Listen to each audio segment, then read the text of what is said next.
That's sounding okay.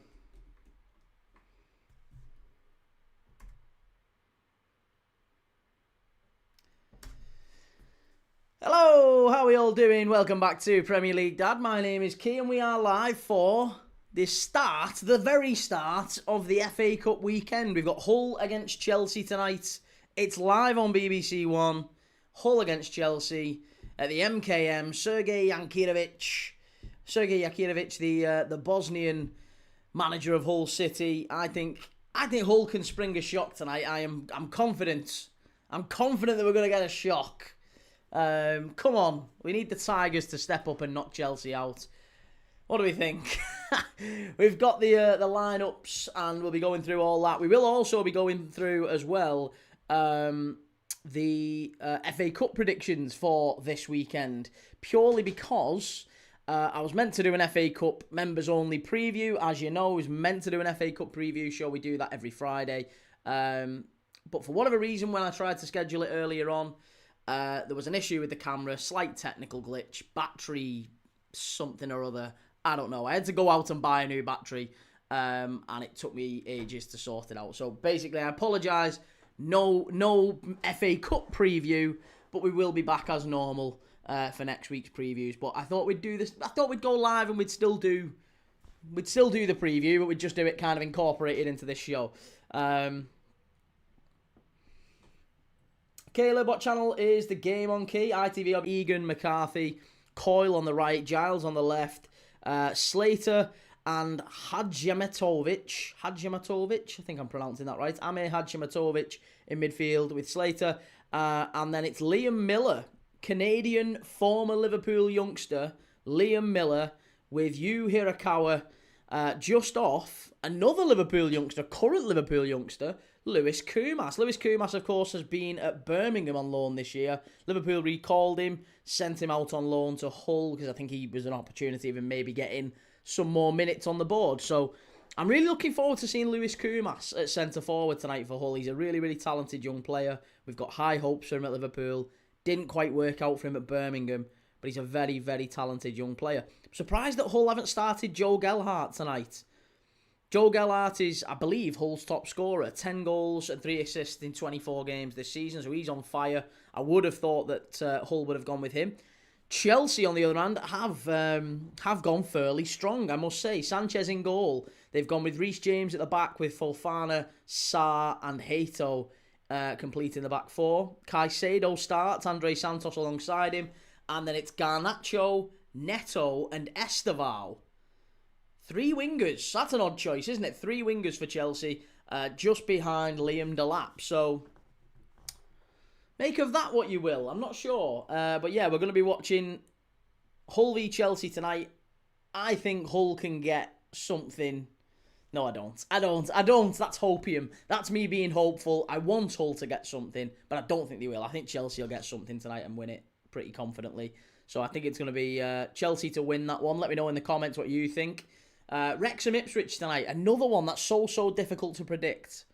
So difficult to predict. I would go with...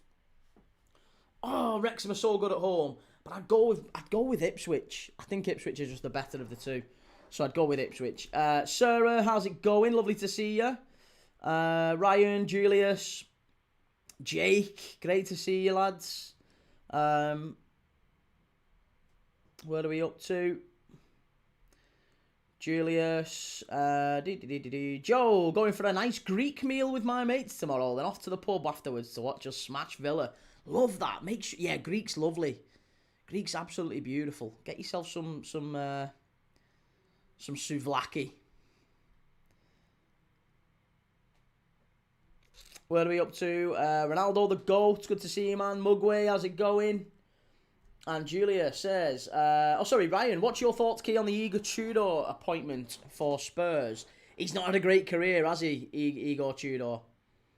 He's not had a fantastic career. He feels like he's been sacked pretty much everywhere he's been.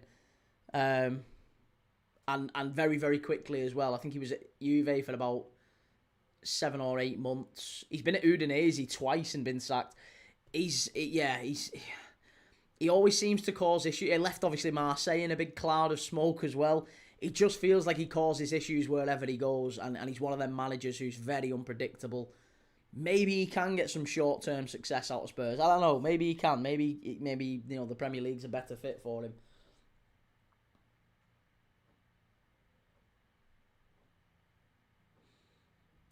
Nick says Elche or Osasuna prediction. I think Osasuna in that one. I fancy an Osasuna win. And what we're saying, sorry, Taylor, it's on BBC and TNT. I didn't know it was on TNT as well. So yeah, tonight, what do we think about Wrexham and Ipswich?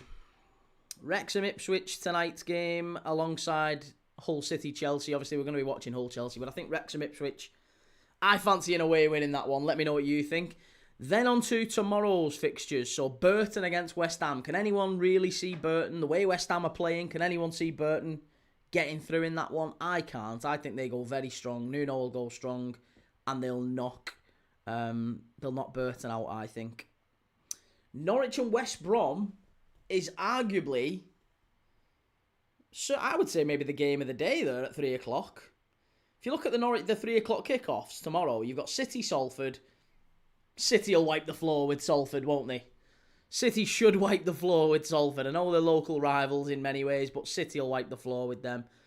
Southampton, Leicester. I mean, Leicester, I've never seen a team capitulate so much. So, yeah, Southampton, I think I'll go Southampton again in that one. Burnley and Mansfield, you have to further the Premier League. You have to back the Premier League team there. Mansfield not doing particularly well themselves at the minute. And Norwich, West Brom. Listen, Norwich are certainly the form team, even though West Brom, they've brought Eric Ramsey and it hasn't quite settled down for the Baggies. The Norwich appointment of Philippe Clement has gone very smoothly. So I think I would back West Ham to win tomorrow, then Norwich to go through, Burnley to go through, and Southampton to go through. Obviously, City to go through too. And then the final two games. So we're only covering two games tomorrow. We're doing Aston Villa Newcastle at 5:30 or 5:45. 5:45 tomorrow. We're doing Villa Newcastle, and then we're doing Liverpool Brighton straight after it. So we're doing two games tomorrow. Hopefully you'll join and watch both of them with us. Maybe even just one. Maybe you'll dip in and out. Whatever's good. Maybe you're busy. Either way, hopefully we see you at some point tomorrow. So yeah, Aston Villa Newcastle. 5:45 tomorrow. We'll be live for that. I can't see past Villa. Can't see past Aston Villa winning that one. Can you? Ryan Lamb, I'm very confident we'll beat Burton Albion. Yeah, the way you're playing at the minute, I absolutely think you'll smash it. West Ham are flying.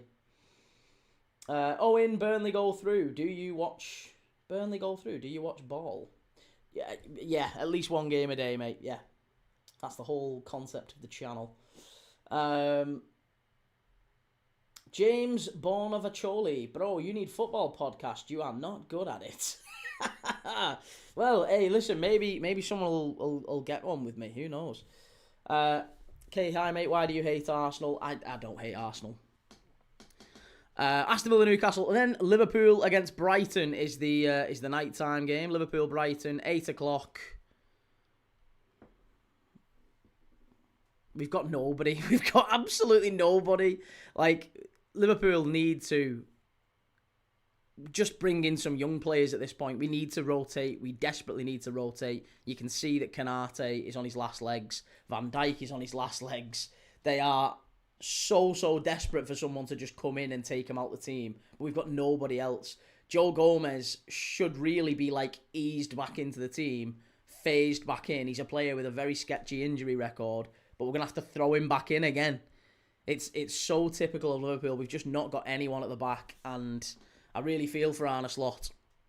So we've got to pick the same defence yet again. We might be able to put Andy Robertson in. Maybe Mamadashvili in. But there's not really anyone we can switch in. So it's a tough night for Liverpool tomorrow against Brighton. I will back us to go through. Mainly because Brighton have one win in their last 12 games. But it might well go to extra time. I wouldn't be surprised at all. Brighton will give us a tough game. They might yet give us a tough game. Oxford fan, how's it going? Joe says, watching the Elanga interview today, he had so much praise for Eddie and how he's helped him improve. Gives me so much confidence that he'll kick on and shows that Eddie's going nowhere. And Reggie, evening key, how's it going, Reggie? Al says, I'm so awful at designing logos, banners, whatever. How do people do this for a job without going insane? Well, I don't know. I can't tell you now because I'm absolutely garbage at it as well. But I can't afford an editor, so I'm just making do with how well I can do them at the minute. Ryan says, I go, Tudor is keeping the seat warm for Mauricio Pochettino. You think Pochettino's going in the summer? Someone in the chat designs logos, but for the life of me, I can't remember who it was. Key might know. Yeah, it's Gav, but he's not been in the chat for a couple of weeks. Yeah, Gav who comes in regularly. He's got a big YouTube channel. He does well. He designs logos and edits, I think, for a living. But I don't know. I don't know if Joe also does graphic design. To be fair, you could maybe ask. I don't know, but I'm garbage at it. So then tomorrow, Sunday's FA Cup fixtures. Birmingham against Leeds. Leeds. What do we think about Birmingham Leeds on Sunday? Is there a world where Leeds get knocked out and maybe they're focusing a little bit more on the Premier League? I would say so. If Leeds are focusing on the Premier League, maybe there's an idea they take their eye off the ball. And Birmingham, there was a time, listen, Birmingham, they're on a great run at the minute. You can't deny it. Birmingham are, 1, 2, 3, 4, 5, 6, 7, 8, 9 games unbeaten. Yeah, they're still not quite out of the, they're out of the automatics, I would say. I don't think anyone's really going to chase down Coventry unless they have a massive fall-off. Saying that, Ipswich and Hull could. Ipswich and Hull are only 5 points behind Coventry in second. If Borough beat Coventry on Monday night, then it lets Hull, Ipswich, possibly Millwall back in. But yeah, Birmingham will still think they've got a chance of promotion via the playoffs. For Leeds, the idea is that they maybe try and stay up. They're not too worried, I don't think, about the FA Cup. I'm sure they'd want to go through, but not at the cost of Premier League solidarity or whatever. They'll need to make sure they stay up. So I imagine Leeds will rotate quite heavily tomorrow, I imagine.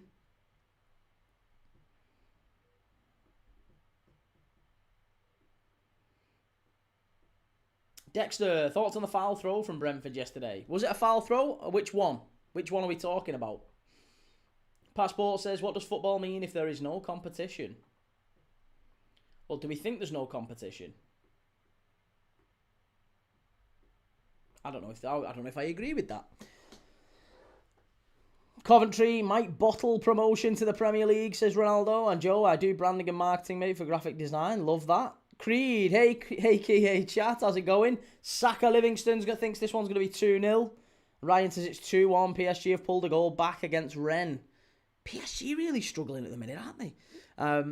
So yeah, Leeds, Birmingham. I actually think Birmingham might just knock Leeds out. I think that might be the shock of the round, I guess. That might be the shock of the round, that Leeds get knocked out by Birmingham. That's my tip for the shock. Let me know what yours is. Grimsby against Wolves. Could Grimsby do to Wolves what Man United... what happened to Man United when they went to Grimsby? No, I don't think so. I think Grimsby, again, they're in great form. They're in phenomenal form. They are flying at the moment. They are just outside the playoff places themselves in League 2.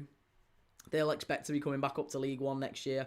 But Wolves, maybe the FA Cup can be a bit of respite. Often when you see a team that's really struggling in the Premier League, that's really down there, that's maybe not had some great form domestically in the Prem, usually the FA Cup can be a bit of a saving grace for them. We saw that. We've seen that with many teams over the years. Wigan were a little bit like that. Birmingham City when they won the League Cup against Arsenal. There's plenty of teams who've maybe been around the bottom end of the table but done really well in the Cups. Spurs and Man United in the Europa League.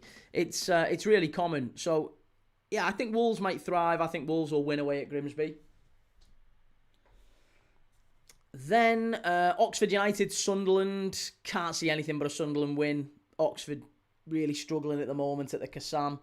So I would go for a Sunderland win there, even though Sunderland not doing great away from home. Stoke and Fulham. Oh, it's a tough place to go, the Britannia. Can anyone really see Fulham dropping points? Not dropping points. Fulham going out the cup? I can't. I think Fulham win that one. Arsenal, Wigan. That's a certain Wigan win, for sure. Wigan have got heritage in the FA Cup. I think Wigan can get something. I'm only messing. I can't even say that with a straight face. Arsenal, Wigan. Probably going to be 4 or 5-0, isn't it? It's going to be a disappointing one to watch, but we will be live for it again in the hope, the sweet hope that Wigan picks something up. Then we'll have Macclesfield Brentford, which is Monday night, isn't it? Is it Monday night 7:30? Yeah, Monday night 7:30. So we'll be watching. We're not doing Monday night 7:30. No, Monday night we've got something different planned. But Macclesfield Brentford on Monday night. I can't see Macclesfield are just far too down there for me. I think Brentford will get that done, even though Palace got knocked out by him. So yeah, there you go. That's my predictions for the FA Cup. Let me know yours, of course. Oxford fan, we always beat good teams, though. You have done quite well. You have done quite well when you've played teams maybe who you shouldn't beat, I guess. You beat Ipswich earlier this season at the Kassam, didn't you? We watched that game. But I just don't think... Yeah, I can't see you beating Sunderland. It'll be difficult. It'll be very difficult. I hope against hope that you're right, though, mate. I'd love it if you did. Jeff Jose Palacara says Chelsea are going to lose. I hope so too, mate. I absolutely hope so too. Andy says it's the FA Cup. Anything can happen. That's why we love it. And Ronnie says, of course, Shirley Carter is playing. Shirley Carter, is that Garnacho? Shirley Carter to me is Anthony Gordon. I've never seen it. I've never heard him referred to as Anthony Gordon. I've never heard Garnacho referred to as Shirley Carter. Sarah says, isn't Isak already back in training? Is he? Isak will be back sooner than we were expecting. I haven't heard anything about that. I hope so, but I haven't seen anything to suggest that's the case.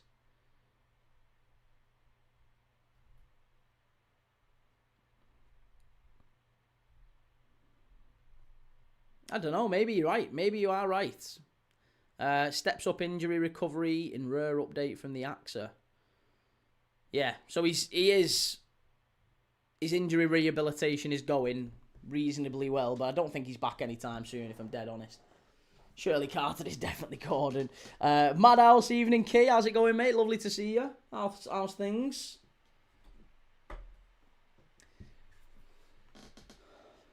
Garnacho is Big Mo.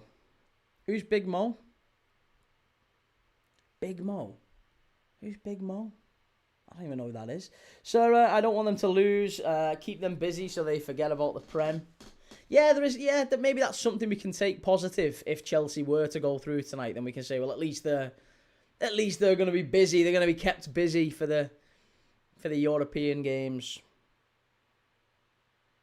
and they're going to maybe take their eye off the top four. They're already struggling though, even in the Prem, aren't they? The Leeds game felt like Chelsea had taken their eye off the ball a little bit.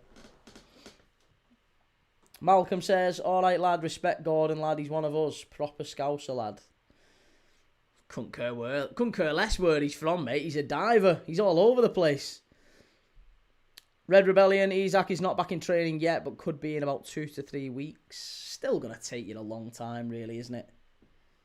Still going to take him a long time to get back from a broken leg. Not Pablo 1, who wins the league key. I said City at the start of the season, but I changed it to Arsenal around Christmas time, and I still can't see it being anyone other than Arsenal. Yeah, it should be Arsenal. Like I said, if you spend that amount of money, you've got to win the league. You've got to win the league if you're spending that amount of money. So I would think it's got to be Arsenal, but maybe it won't be. Maybe City recover. Maybe City turn it round. We've seen Arsenal drop it before from this point. Maybe wouldn't be that surprising, but I personally think it's got to be Arsenal. Jabber says Gordon lost respect from the Reds when he joined the Blues, then lost more respect when he fled to the Geordies. Everyone dives, lad. Gakpo. Gakpo doesn't dive. Gakpo doesn't dive. Adam says Anthony Gordon is Claire Balding. Joe says, didn't you lads try and smash his car up, though, when he was leaving the ground, Jabber? He had a good right to leave. But I think that was before it, to be honest. That was a long time before it. Malcolm, City spend more than Arsenal, lad. No, not true. Not Pablo says, when you say spent a lot of money, you have to win the league, then Slot must be fired, right? Well, no, because Slot hasn't spent anything. That's the difference. Noah says, opinions on Middlesbrough. Still don't think Middlesbrough go up straight away, like automatic promotion. Still think they get dragged back in. I still fancy it to be Coventry and Ipswich. Automatics. I wasn't blown away by how Borough played. We watched on Monday Night Football, Borough against Sheffield United at Bramall Lane. I've not been blown away by Borough for large parts of the season, even though they've been winning. And obviously Kim Hellberg's come in, he's done really well. But I still don't think Borough are one of the top two come the end of the season. I think they're in those playoff places. Whether or not they still go up is another matter altogether. We saw Sheffield United be in a similar position, didn't they, last season? All the way through the season, pretty much consistently in the top two. Dropped down into the playoffs, lost in the playoff final to Sunderland. It wouldn't surprise me at all if we saw something similar with Borough. They're a very, very talented side, but yeah, I've just, since day dot this season, I've felt like Borough aren't going to be in the automatic places. Ipswich, Coventry, Hull probably not a million miles behind, but I don't think Hull go up in the automatic spaces. I think Hull will get a playoff spot though. Hull and Borough, Millwall and Wrexham.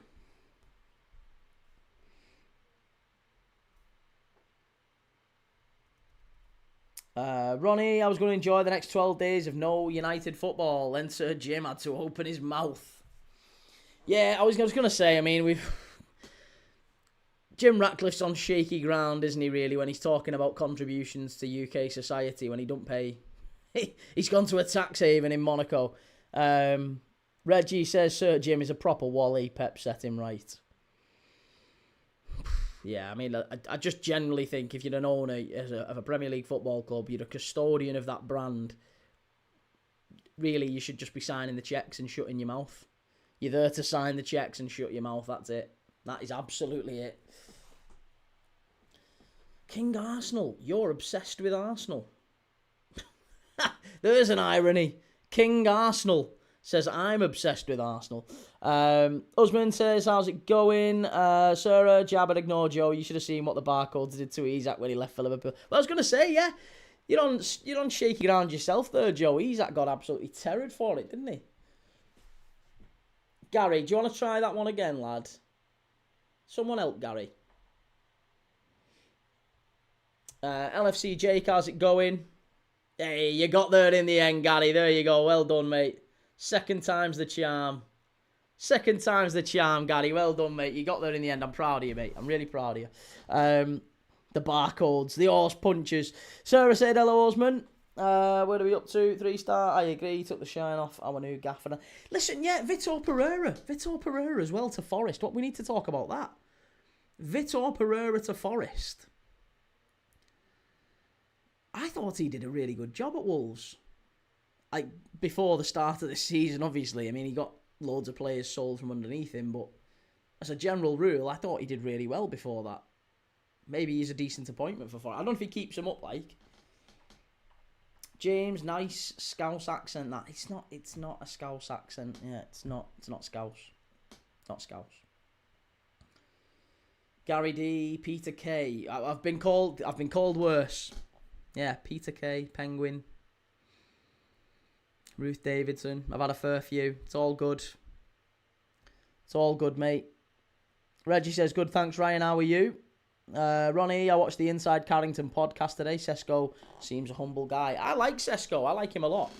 For the United centre-forward, as a Liverpool fan, I find him quite a likeable fella. Wrexham v Ipswich is live on iPlayer, but we're going to be watching Hull v Chelsea, of course. Chelsea put out a really strong side. Hull maybe not as strong as I thought they would be. Joe Gellart not being in the side is a bit of a shock.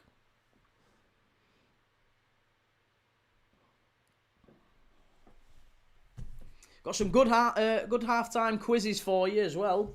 Assuming everyone's on for a half-time quiz, we'll do a lovely little half-time quiz.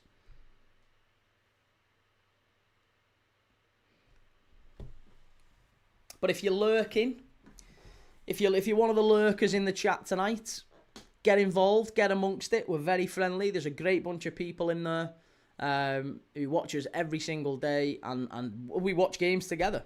We watch games together on this channel. This is what we do. It's basically a relaxed pub where we watch games of football every single day. Doesn't matter who you support. We watch football every single day on this channel. 512 games last year. Even in the summer, we're always watching football. Always. So if you like football and you're one of them people, a bit like me, a bit like the lads and the lasses in the chat who are just obsessed with football, this is the place for you. We are very relaxed. We like a chat about football. We enjoy what we enjoy. Listen, and don't get me wrong, I'm a Liverpool fan, so I enjoy when United get beat. I enjoy when Everton get beat. I enjoy when Chelsea get beat. I'm hoping Hull win tonight. And I'm sure, listen, there's Everton fans who love it when Liverpool get beat, and they give me plenty of stick as well. It's all good. If you like that sort of thing, make sure you hit the subscribe button and you like, and you'll see more of it in your feed. If you don't like this sort of thing, then feel free to breeze on by or just be in for tonight. Either way, it's always lovely to have you. And, yeah, we enjoy chatting footy on here. Ethan says, everyone should should join the Premier League Dad Amazing Community Discord. Well, listen, to be honest, it's only just started. It's still going, still fairly small, but as the channel grows, hopefully it'll get bigger. Shag Marry avoid Nuno Ange Dyche. Maddow says, are Chelsea trying to get rid of Garnacho? It feels like they're just overloaded with wingers, Chelsea. Just overloaded with wingers. It feels like they've got loads who they've got out on loan as well. I mean, you know, they've got Neto, Estevao, Garnacho, Cole Palmer. We still don't know what happens with him in the summer. But it feels like they're just overloaded with wingers. I'm never quite sure where... I mean, they're playing three wingers tonight, and one of them is effectively going to be a number 10.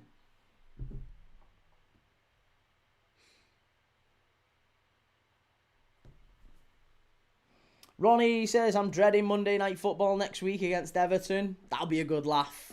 That'll be a really good laugh.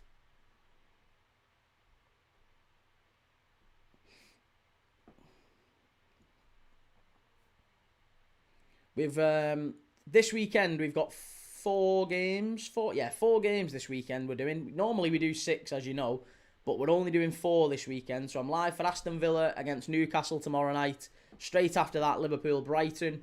Then on Sunday we're doing Arsenal Wigan, followed by a bit of Serie A football. We're doing Napoli against Roma. Great night of football on Sunday. And then on Monday night, Monday night I was going to do Coventry against Middlesbrough, but I am not going to do Coventry and Middlesbrough now. I've changed my mind. We're going to do something a little bit different on Monday night. Monday night, given the performance last night where Barcelona gets smashed 4-0 by Atletico Madrid, I'm going to watch a bit of La Liga, because I think that La Liga title race is hotting up, and it's maybe even more exciting and interesting than what we're seeing in the Premier League. Barcelona go to Girona on Monday night. So I'm going to watch a bit of Barca-Girona on Monday. Girona v Barca, even more tricky. It's going to be a difficult away leg, or a difficult away game. Right, 52 seconds in. And there we go. Right, I'm just syncing the timer up, so we're all off and underway.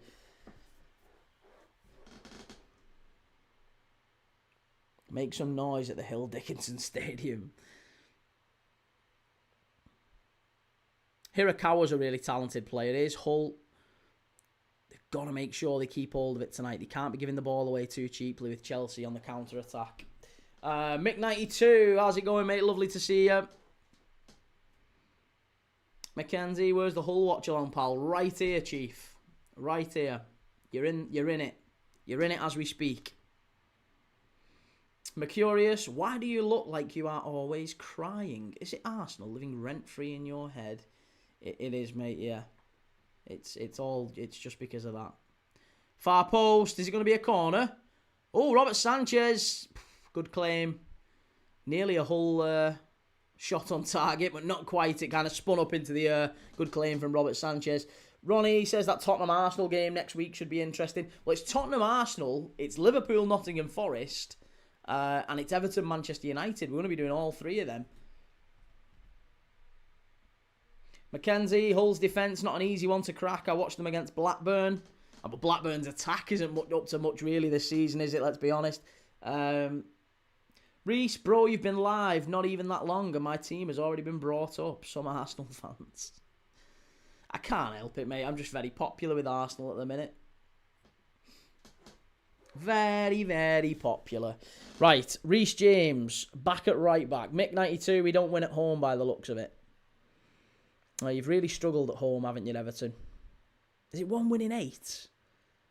1 win in 8. Tierno Barry got some stick in midweek in that... it wasn't midweek, was it? It was yeah, it was midweek, the Bournemouth game. Yeah, Tierno Barry got some stick for his performance in that one. Jake, are you doing the FA Cup draw tomorrow at 3 o'clock? Is that when it is? Is it tomorrow? No, surely it's not tomorrow at 3 o'clock, the FA Cup draw. Is it really? Before all the games? Nah, I can't believe that. Ronnie says, I do feel a bit more confident with Carrick in charge than Amorim. Is that not just because you've had a little bounce, though? You've not really had a bad result under Carrick yet, so probably not that... It's not that surprising. I don't think it's anything to do with his playing style, necessarily. I just think the fact it's... when a new manager comes into anywhere, they tend to lift all the players because they come in and... You know, it's felt really heavy under the last guy. They've not really won an awful lot, and people respond well to newness and freshness. Everyone likes a, shiny, shiny new thing. So a new manager coming in with new ideas, players embrace it. All of a sudden, the players in training, especially the ones who've been out of the side with the previous manager, they all get very excited, don't they? They all go, hey, if I really impress this new manager, I'll get back in the side. So they have to start playing really well. The same with the guys who have been in the side under the previous manager. Then he's looking at it and going, well, I've got to keep playing well to keep my place in the side now. Because this guy hasn't probably not watched me train before. Chelsea, edge of the box. Mackenzie, I think Rosenior has aged his men enough to beat Hull. Yeah, he's very David Brent, isn't he? Rosenior. Here's Chelsea, into the box, good strike over the bar. First real chance. Mackenzie says Arsenal most insufferable fan base by a country mile.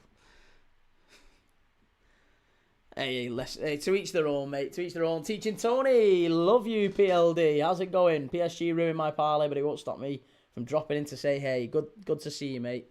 Glad to see you out. Still keeping yourself out of trouble. Timbo, what a game today. The Rosenior derby.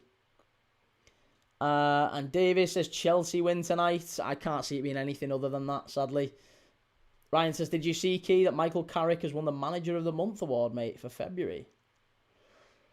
I didn't. Oh, did I see that? Who's won Player of the Month was Igor Thiago, wasn't it? I was surprised by that. I thought Vert should have won Player of the Month. But Carrick, probably inevitable given the 4 wins, 1 draw. I think he's done quite well since he's come in. So, according to Google, the FA Cup draws on Monday. I would have thought that as well. I'm sure it would be maybe before the Brentford game. They're usually on a Monday, aren't they? Reece, the Hull v Arsenal FA Cup final was an unbelievable watch. What a time. Mackenzie, I know, mate. They come in. He gets bored of it usually. Just leave it. I say it's not even him. They just leave him be. They come in, they say what they need to say, and then they go. They find out that they're not really getting any attention, and that's all they crave, really. Poor mate. Oxford fancy the draws Monday night before Macclesfield Brentford. Wonderful. And Ronnie says, totally agree. And Tuchel said Mainu, Shaw, Maguire are back in the frame to get an England call-up. Maguire should go. I think Maguire will go just because we don't have too many like experienced centre-backs around the England squad, especially if Stones isn't fit. We'll probably need Maguire, Gay. If Branthwaite, I think he's left it too late at Everton. Branthwaite's Everton's best defender, but I don't think he gets in the side. He's not fit enough. Or he'll have only played for maybe a couple of months before the World Cup, like regularly starting every minute at centre-back. He's only just coming back into the side, so I think Branthwaite gets left out. Timbo, how can you give Manager of the Month for February on the 13th of Feb? No, it's for January, isn't it? It's January's Manager of the Month he's got. Reggie, I enjoy the way you say Wigan. Wigan? Why? What's up with Wigan? That's what it is, isn't it? Wigan. I'm from not that far away from Wigan. That's how they say it. Actually, they don't. People from Wigan say Wigan. Wigan. And then it feels like Southerners call it Wigan. Wigan.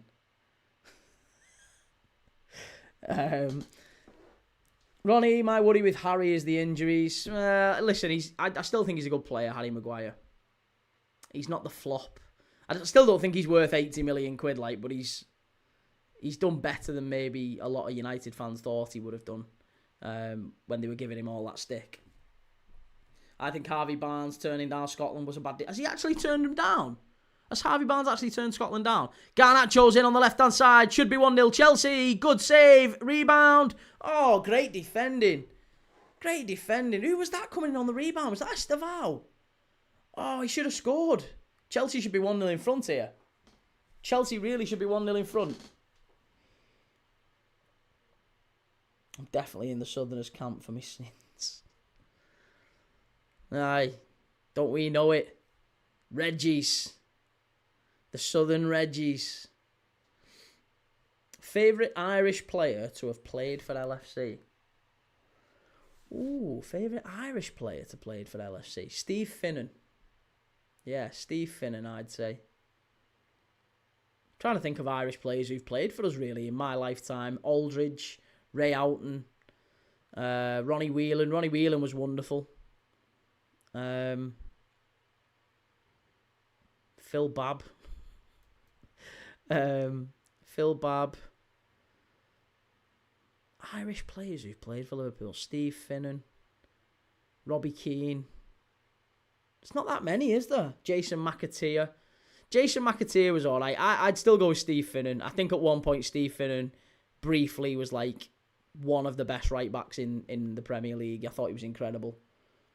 But yeah, I'd say Steve Finnan's my favourite Irish. Steve Staunton as well was in there, but I wouldn't have said Steve Staunton. I'd go Steve Finnan in my lifetime. Probably for Liverpool, like overall, maybe Ronnie Whelan. LJ, hi Key, how you doing? I'm finally here to chat for the whole game. Love that, mate. Good to see you. Jabba says I have to leave for a bit. Hope to be back before the end of the match. No worries, mate. See you soon. Good to have you in as always. Reece, does Kelleher count or is that blasphemy? Oh, Quivine Kelleher would count actually. Yeah, Quivine Kelleher's another one. Forget about Kelleher. I always forget outfield. Infield, outfield. Goalkeepers. I always forget them. Ryan, I did not know that Robbie Keane played for Liverpool. He did, yeah. Robbie Keane came to Liverpool for felt like all of 6 months, basically. He was signed in the summer to be the unlocking sort of thing between Gerrard and Torres, and all he actually did was force Gerrard to play deeper when actually we needed that Gerrard and Torres partnership. It didn't quite work out. Oh, claim for a penalty from Hull. You're not getting that. Hull City have done well so far. They've started very well here. Certainly started well.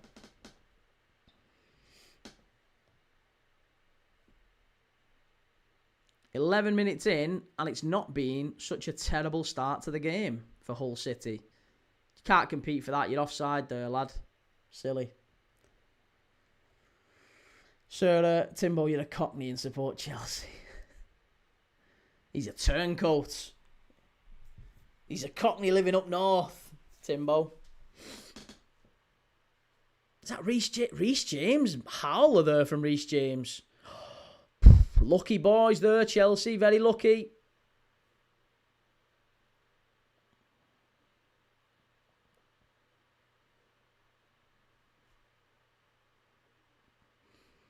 This is going to be a good game, this. Yeah, Chelsea are giving them chances. They've certainly started with attack in mind, the Tigers. Reggie says, you think that's brave? All my dad's family are Spurs. And you at Arsenal. You rogue. You went rogue. Good ball in, cleared away, good defending by Hull again. It's out to Caicedo. Over to Neto. He's got James with him. Get big Jimmy Bullard up front. Big Jimmy Bullard. Have you ever seen Jimmy Bullard in real life? He's not that big. He's quite petite, actually. Sure, most of my family are United and I support Liverpool. Maybe you're just naturally disagreeable, you lot. You just hated the fact that, or not hated, rather, you just love the competition. All of the family support one team. Right, well, I'm going to go the opposite then. Maybe you've got a natural flair for contradiction. Being a Chelsea fan up north is funny. Everyone unites in just hating me. Are you sure that's because you're a Chelsea fan? I'm only playing, mate. No, do you know what? I think it's probably more... Surely when they hear the accent, though, they think, oh, well, at least you're from down south. Down south. Surely they realise that that's the reason you actually support Chelsea. Should just say I love flowers. The Chelsea Flower Show. I love it. The Mr. Arsenal podcast. Spurs are getting relegated, so that's going to be interesting in that household come May. Spurs aren't getting relegated. They're not getting relegated. I can't see any chance of that happening. Ryan says, I've got a bit of a mixture in my family. My mum's family is two of my uncles of West Ham. One is Chelsea, one supports Tottenham. Oh, lovely. Ronnie, my family support Arsenal. Me, my dad and my mum support United. And Reggie, that's not unique to being up north, Timber. I'd be the same down south. You absolute bastard. Hey, don't be starting giving me stick. You've given me stick non-stop for ages. That's the first dig I've had at you, that, and it's deserved. Liam says, key thoughts on Igor Tudor getting the Spurs job and interim and Vitor Pereira to Forest. Yeah, we were just talking about it earlier, mate. I think Vitor Pereira is actually a good appointment for Forest. I still think they'll get dragged into a really serious relegation battle, though. I think they'd have been better off keeping Sean Dyche. So, I can't quite say with absolute certainty who my predictions are for going down, because I still think Leeds are getting amongst it. I'm telling you. I still think Leeds are going to get dragged into it. I know they're playing well at the minute, but that all changes after a couple of games. We've seen with a lot of teams in the league, it only takes a few results. 2 or 3 results is all it takes, whether it's a few wins or a few losses. That's all it takes. And the whole fan base shifts. Hull, oh, unlucky. Oh, much better.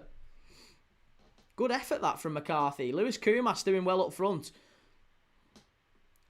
Lewis Koumas doing God's work here. The young Liverpool Academy player starting up front tonight.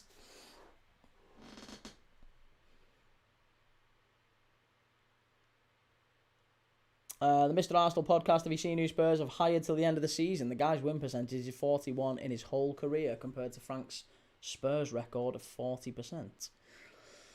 I know maybe you've got to still compare apples with apples, because he was managing a lot of teams that maybe would expect to have quite low win percentages. And a lot of the time, I don't know, I think Juventus maybe was Chelsea are in and they should win this. Oh, what's he doing?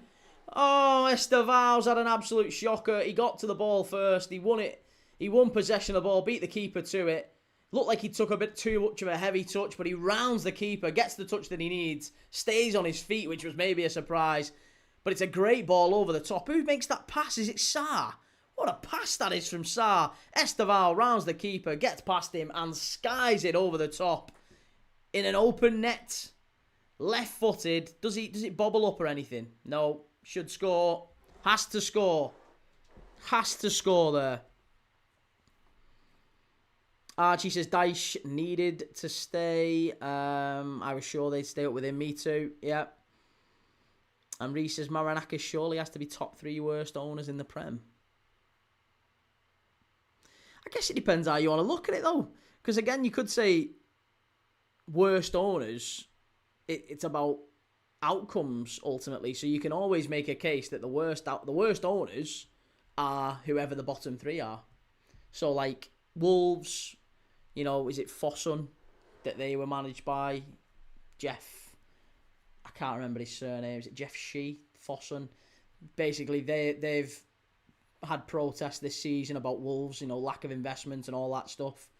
Burnley, we know Burnley have fallen out with their owners this week. The owners of Burnley calling them 3-year-olds. They're behaving like 3-year-olds, entitled babies and all this stuff. That's from the owner of the club to the fans. So Burnley, you know, they're not particularly happy with their owners. Oh, unlucky. Did well. And yeah, obviously, you know, Maranakis is up there, but, you know, I'm sure United fans would have words with you about the Glazers, and there's a fair few others across the league who aren't too happy with their owners. I always feel it's better the devil, you know. Like, there's Liverpool fans who used to protest and still do a little bit about FSG, and they don't give us the most money. They should invest more, but they don't, and we've always tried to be sustainable, but ultimately, they've given us... It's snowing there! It's snowing in Hull! It's snowing! What's going on? Absolutely snowing.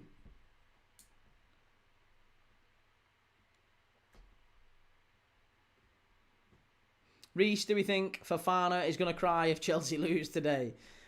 Swifty, how's it going, mate? Lovely to see you. How the devil are you, sir? It's snowing in Hull, says the Mr. Arsenal podcast. Timbo says, I don't give that many digs, to be fair. All I mostly do is quote your unfortunate takes back at you, like Define Young or that you hate the Chinese. Never said that. Never ever said that. LJ says, I'm exaggerating a bit, but yeah, my mother and me are Evertonians. My father, cousin, uncle, dad and brothers and sisters support Liverpool. We are Americans. Love it. Julia says, Oxford fan. Ben says that Liam Miller was at Liverpool. He was, yes. Liam Miller was at Liverpool. He's 27, 28 now, though he's Canadian. Came through the Liverpool Academy a long while ago. And Lewis Koumas, of course, is on loan at the minute. But Chelsea have already missed an open net here. Reece says Ben Sheaf is what Neymar wanted to be. Ben Sheaf or Prime Messi. Why have we got to Ben Sheaf? Archie says Forrest looked sure to go down when Dyche took the job. Bad idea to fire him. He'd have kept them up. He's a safe... he's a safe option, isn't he, Sean Dyche? I just feel like. The snow on the TNT lens. Timbo, we all saw you say there's recorded footage. Did not say that. Denial. Pure denial. We love missing an open net at the minute. Well, I have got a couple of Chelsea-related quizzes for half-time. So if you want to stick around for the half-time quiz, make sure you've liked, make sure you've subscribed. We always do a quiz at half-time in every game that we watch. We talk football throughout the game. We watch the game. That is what this channel is about. If you're here lurking, maybe you've come from fan reactions, whatever, wherever you've come from, whoever you support. This is where we watch football. This is where we talk football. The best place to watch football together, whoever you support. Ben Wambalo, Chelsea to win by 3-1. Chelsea should be in front here. Oh, what a save from the keeper. It was an absolute howler from Hull. The referee is allowing play on. Hull now on the counter-attack. No, gives it away. I tell you what, Chelsea have now missed two absolute sitters. Two absolute sitters. Archie, has Dyche ever been relegated? He'll never win you a Prem, but he'll keep you in it. I think he has been relegated, yeah.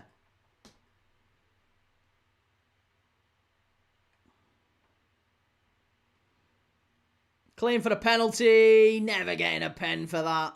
Caicedo, edge of the box. Hull are winning every second ball, it feels like, but they're playing themselves into trouble a little bit. HK, yo man, what's good? Good to see you, mate. How you doing? The lap is so overrated, says Joe Talks Footy. Apparently he was United's first choice in the summer. They wanted him over Sesko. Now Hull on the right-hand side with Hirakawa. That's a foul, referee. That's a foul. It is a foul. Come on, it's a free kick.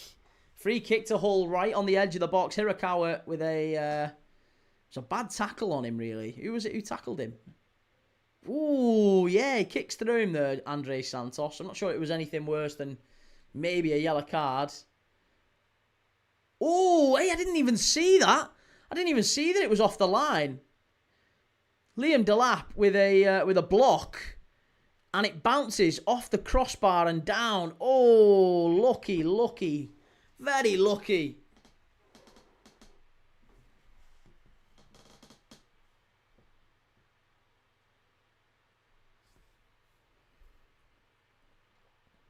Timbo says Caicedo is the best defensive midfielder going, but he's also been rubbish ever since that red card against Arsenal at home. Needs to sort it out.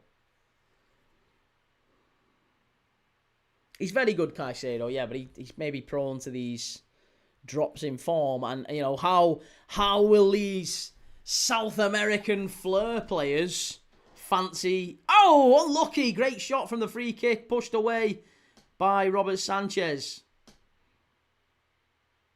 Yeah, how will these South American flair players fare in a icy, blustery East Yorkshire breeze with a bit of snow? That's a dive from Garnacho. That's a dive. They don't do snow in Argentina. That's not strictly true. But something tells me Garnacho's not accustomed to it. Archie, he got relegated with Burnley in 2022, but to be honest, that was impossible. He was also dismissed anyway, so it's a technicality. HK says, I've had a tiring day, mate. Dead tired, so I thought I'd just drop by till like half time before dozing off. No worries, mate. Yeah, stick around as long as you're able. I'm not sure I'd be. See, I listen to Ricky Gervais and Carl Pilkington. I listen to the Ricky Gervais show on a night. That's what sends me off to sleep.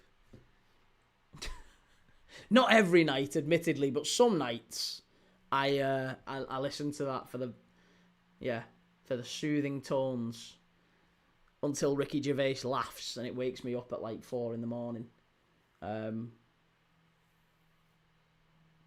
Timbo says, did Key just say it doesn't snow in Argentina? That might be the worst one yet.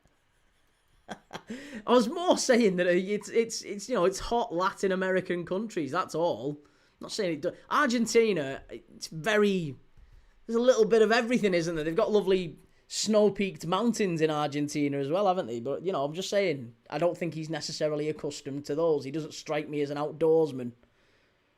Doesn't strike me as maybe an Argentinian gaucho or whatever. I don't know. It doesn't strike me as that, Garnacho. Ryan says, watching Wrexham v Ipswich right now, I think it'll be better than Chelsea walking all over Hull. Well, they're not walking all over Hull up to now, I'll be honest. It's, if anything, it's been a fairly even game. Chelsea they've not really done that well. I mean, they probably should have scored at least one. They've rounded the keeper once and they've maybe missed 2 open nets. But Hull City are holding their own 30 minutes in. Timbo, when it first snowed in Manchester, Garnacho thought the world was ending. Well, that's what I mean. Like, they've got Esteval, they've got Neto. I know Neto's Portuguese, but again, it's not a country that's necessarily associated with snow. Caicedo, Ecuador. Has it snowed in Ecuador? HK, how has Garnacho become this bad? Honestly, pains me to our star boy who could have been so special just to fall off like this. I don't think he's become bad. I think we are all products of our environment. I think there's nature versus nurture. Again, we're talking Friedrich Nietzsche, whatever, on this channel. We'll up the sophistication levels. But yeah, I do. I think you're very much a product of your environment the vast majority of your time. And I think Garnacho has joined the wrong club in Chelsea. I don't think that is a club that will get the best out of him. I think he'd have been better off going almost anywhere else. Manchester United was not the right club for him. I think he could have done better in a lot of other places. Maybe he'd have been better even going back to Spain. I think Atletico Madrid would have loved him back. He's been there before. But anywhere other than Chelsea, I just feel like Chelsea was the wrong turn for him. Maybe even somewhere like, again, maybe Tottenham. Just somewhere where he'll go and he could be the star man. He don't get a kick at Chelsea, really. Doesn't feel like he's ever really the top guy. Beanie says Ghana needs to go to Spain. He's one of them players, you not think, Beanie, he's one of them where he needs an arm round the shoulder, Garnacho. Some players need a kick up the arse. Some players need the arm round the shoulder. And even though he's got a big ego, I think he's one of them who needs to be told, you have got that defender on toast. I'm telling you, you're unbelievable, you. You are absolutely unbelievable. You need to be... You're going to be in the Ballon d'Or in a couple of years' time, but you've got to keep showing up. You've got to go and do that defender today. You're fantastic. We're relying on you, Alejandro. And I don't think he gets there in a lot of places. And he's not going to. And for that reason, he probably never fulfills his potential. Maddow says, should I book a lovely sunny Andes holiday? Why not? Why not? Or head over to Chile. Chile's got snow-capped mountains as well, haven't they? From Hull to Chile. Go and find Ivan Zamorano and Marcelo Salas. Timbo says, to be honest, Garnacho gets all the stick, but Gittins is worse. I guess it's because Garnacho is cocky. People go at him more. That's true enough. And Peter Dinsey says Garnacho's playing okay. I mean, he's just not really done anything so far. I don't think that's anything reflective of him. I do like Esteval, though. Timbo, I've got to say, me and you maybe not disagreed at the start of the season, but I said he's not really done anything, Esteval. There's plenty of young players who come in and don't necessarily thrive, and I think he'll be one of them who takes a little bit of time.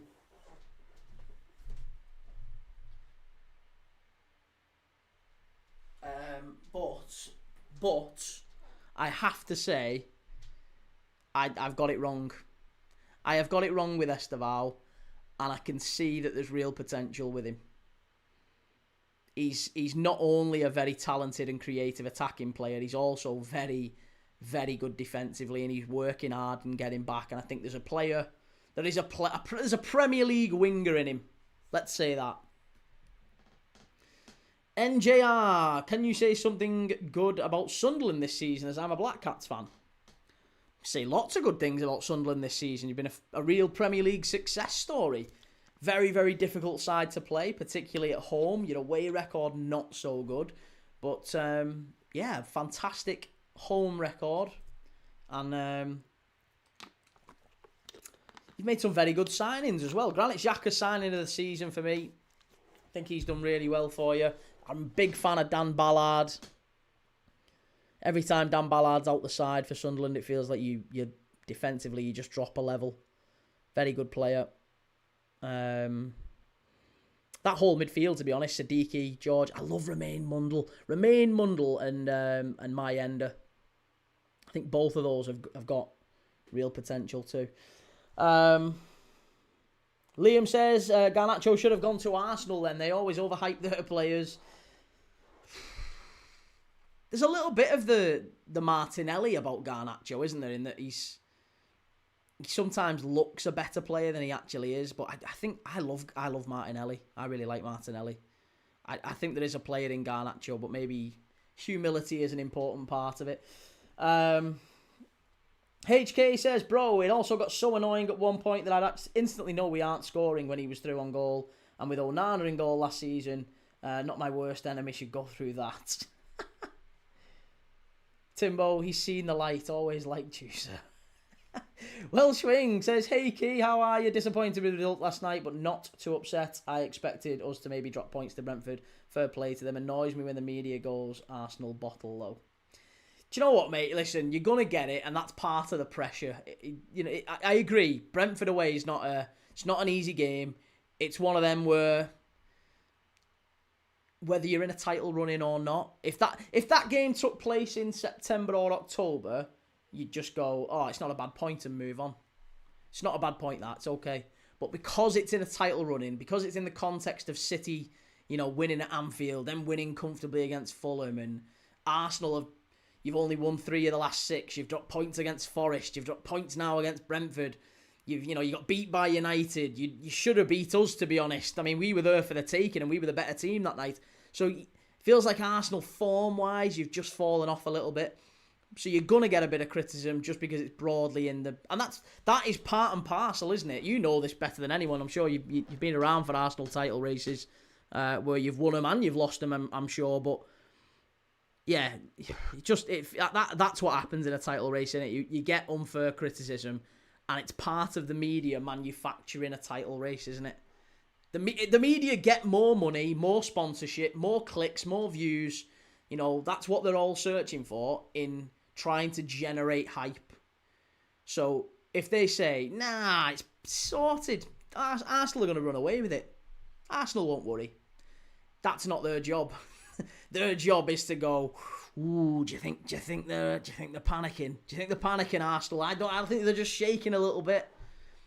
And it's whether or not that gets in the players' heads. That's the big test for Arteta. It's mental as much as actually on the pitch. Ben says, how many wingers does one club need? Bino Gittins needs game time, but he'll never get it. I'd almost forgotten he was even there.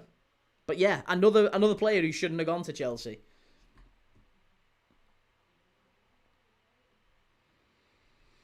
NJR, do you think we stay up?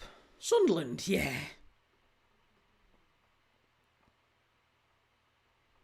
Big Bad Jeff, what team do you support? I'm a Liverpool fan, mate. Andy says Garnacho would do well in Italy or Spain. Don't think the Premier League is the best place for him. I think there's talent there, isn't there, mate? Yeah, there is talent there. Wrexham 1-0 up against Ipswich.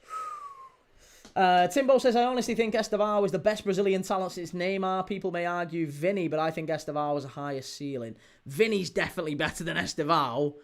But, I mean, listen, maybe in time. Who knows? I don't know. It's going to take a little bit of time for Estevao to realise his potential, but I think that potential is there. I said earlier in the season we needed to see more, and I said that I didn't think he might be a player who sits on Chelsea's bench for a bit, and maybe he's another one that comes in and leaves, and a bit like the lad Luis Guilherme or whatever at West Ham.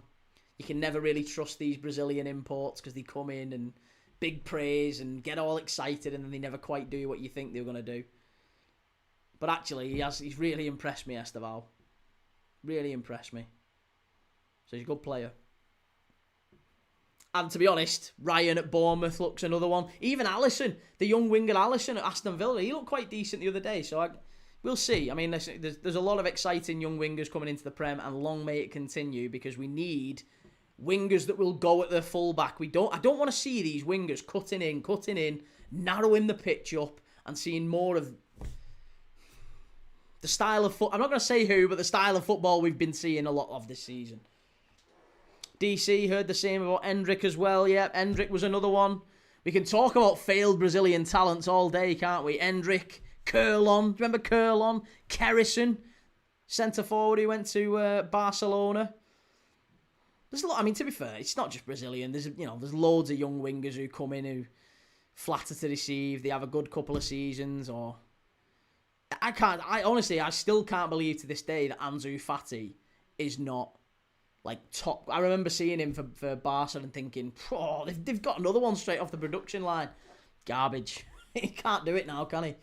HK says, all right, man, I could use some extra sleep tonight. I'm ahead to bed. See you, Key. No worries, mate. Take it easy. Sleep tight. Sounded a bit creepy, that, didn't it? Wellshring says it was like when we lost at Anfield. When we lost, I was like, okay, only August, we go again. Jamie was going, yeah, you know, when you see Gary, Arsenal don't look like a title-winning team. Yeah, and that's true. That's why when people use Gary Neville and Jamie Carragher as sort of, look, even they're saying it, it doesn't really mean an awful lot, because you just think, well, yeah, but they're saying it to get a reaction. That's their point. That's the whole reason that they're saying it. Josh Windass with the goal. Timbo says, so which games was it that convinced you about Estevao? you know what? It's not even like one particular moment that I can say. It's just generally watching him. I think how he uses the ball. He looks a lot stronger than when I saw him earlier this season. When I saw him earlier this season, he was maybe his use of the ball was a bit. And look, again, he's an attacking player, so you always have to try things, and I like that about him. But I feel like someone's got hold of him at Chelsea and said, "Listen, when you get the ball, this is the Premier League. Keep the ball. You're not in the Brazilian league. You're not going to be able to just get it back in 2 minutes. No, it's the Premier League. You've got to keep hold of it. So if you can't go forward, don't try and take on 4 players. Go backwards. It's okay. You'll get another chance. I promise you. Just get in position, and we'll get it to you again in a couple of minutes. But just you can't keep doing is giving the ball away. It feels like his use of the ball is a lot better." Ian Treasure, who is your all-time favourite Liverpool player? Robbie Fowler. That's who I grew up. That's who I fell in love with watching when I was growing up. So yeah, Robbie Fowler would be my all-time favourite. Josh Windass scored for Wrexham. DC says, "I think the injury really ruined Fatty as well."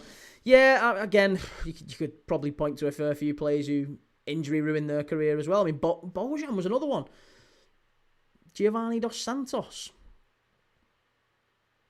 Should just be talking about footy manager players, shouldn't we? Young players who had huge potential and everyone said they were wonder kids. And then I remember Magai Gueye. Do you remember Everton? Everton signed a deal with some company, some data company that I'm sure they had the contract with Football Manager, basically. It was a data company that used to scouting analysis and all this. They used to watch players and convert it into stats for Football Manager effectively, right?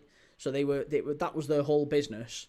And whoever, I can't remember what company it was, Everton signed some sort of agreement with them to scout players for Everton. And off the back of it, they signed Magai Gueye. I remember it I can't remember the exact ins and outs of it, but it was something along them lines. It was something to do with Footy Manager, Everton signing an official partnership, and something to do with scouting wonder kids, the next generation of young talent. And they signed Magai Gueye, and everyone was like, "Oh my God, he's the wonder kid. He's the wonder kid off Footy Manager." Terrible, dreadful. What a ball in that is. Claim for the penalty. You're not getting a penalty for that. Garnacho's gone down. He's screaming for the pen. There's a claim for the pen. Have we got VAR in this? I don't think we have. This referee is not at all interested tonight. I quite like it. I like that he's letting a lot of things go. Timbo says, "It's just nice that we seem to have a great Brazilian talent. Chelsea could make a full 11 of failed Brazilians we've had." And Daddio says, "It is a shame that mainstream is more rage-baiting than YouTubers." Chelsea have scored. Pedro Neto. Jesus, tonight. It's a great goal as well, to be fair. It's been coming. Let's be honest. It's been coming for Chelsea. Hull goalkeeper, he'll be pretty disappointed. But at the end of the day, no VAR. No VAR. But Pedro Neto puts Chelsea in front. And that might just put paid to this tie.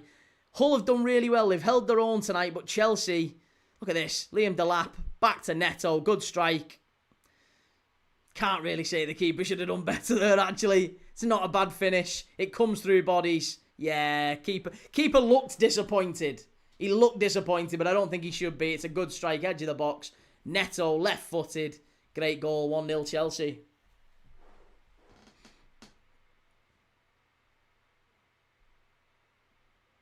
Yeah, great goal, that. Ian Treasure says, "Great answer. Ian Rush for me." Rushy. Fabulous player. Side netting, well placed. Good goal. Can't deny that. Very good goal. Timbo says, "Neto, his name is a shop, but we love him." His name is... He's not even a shop anymore, Neto. Sure that got closed down.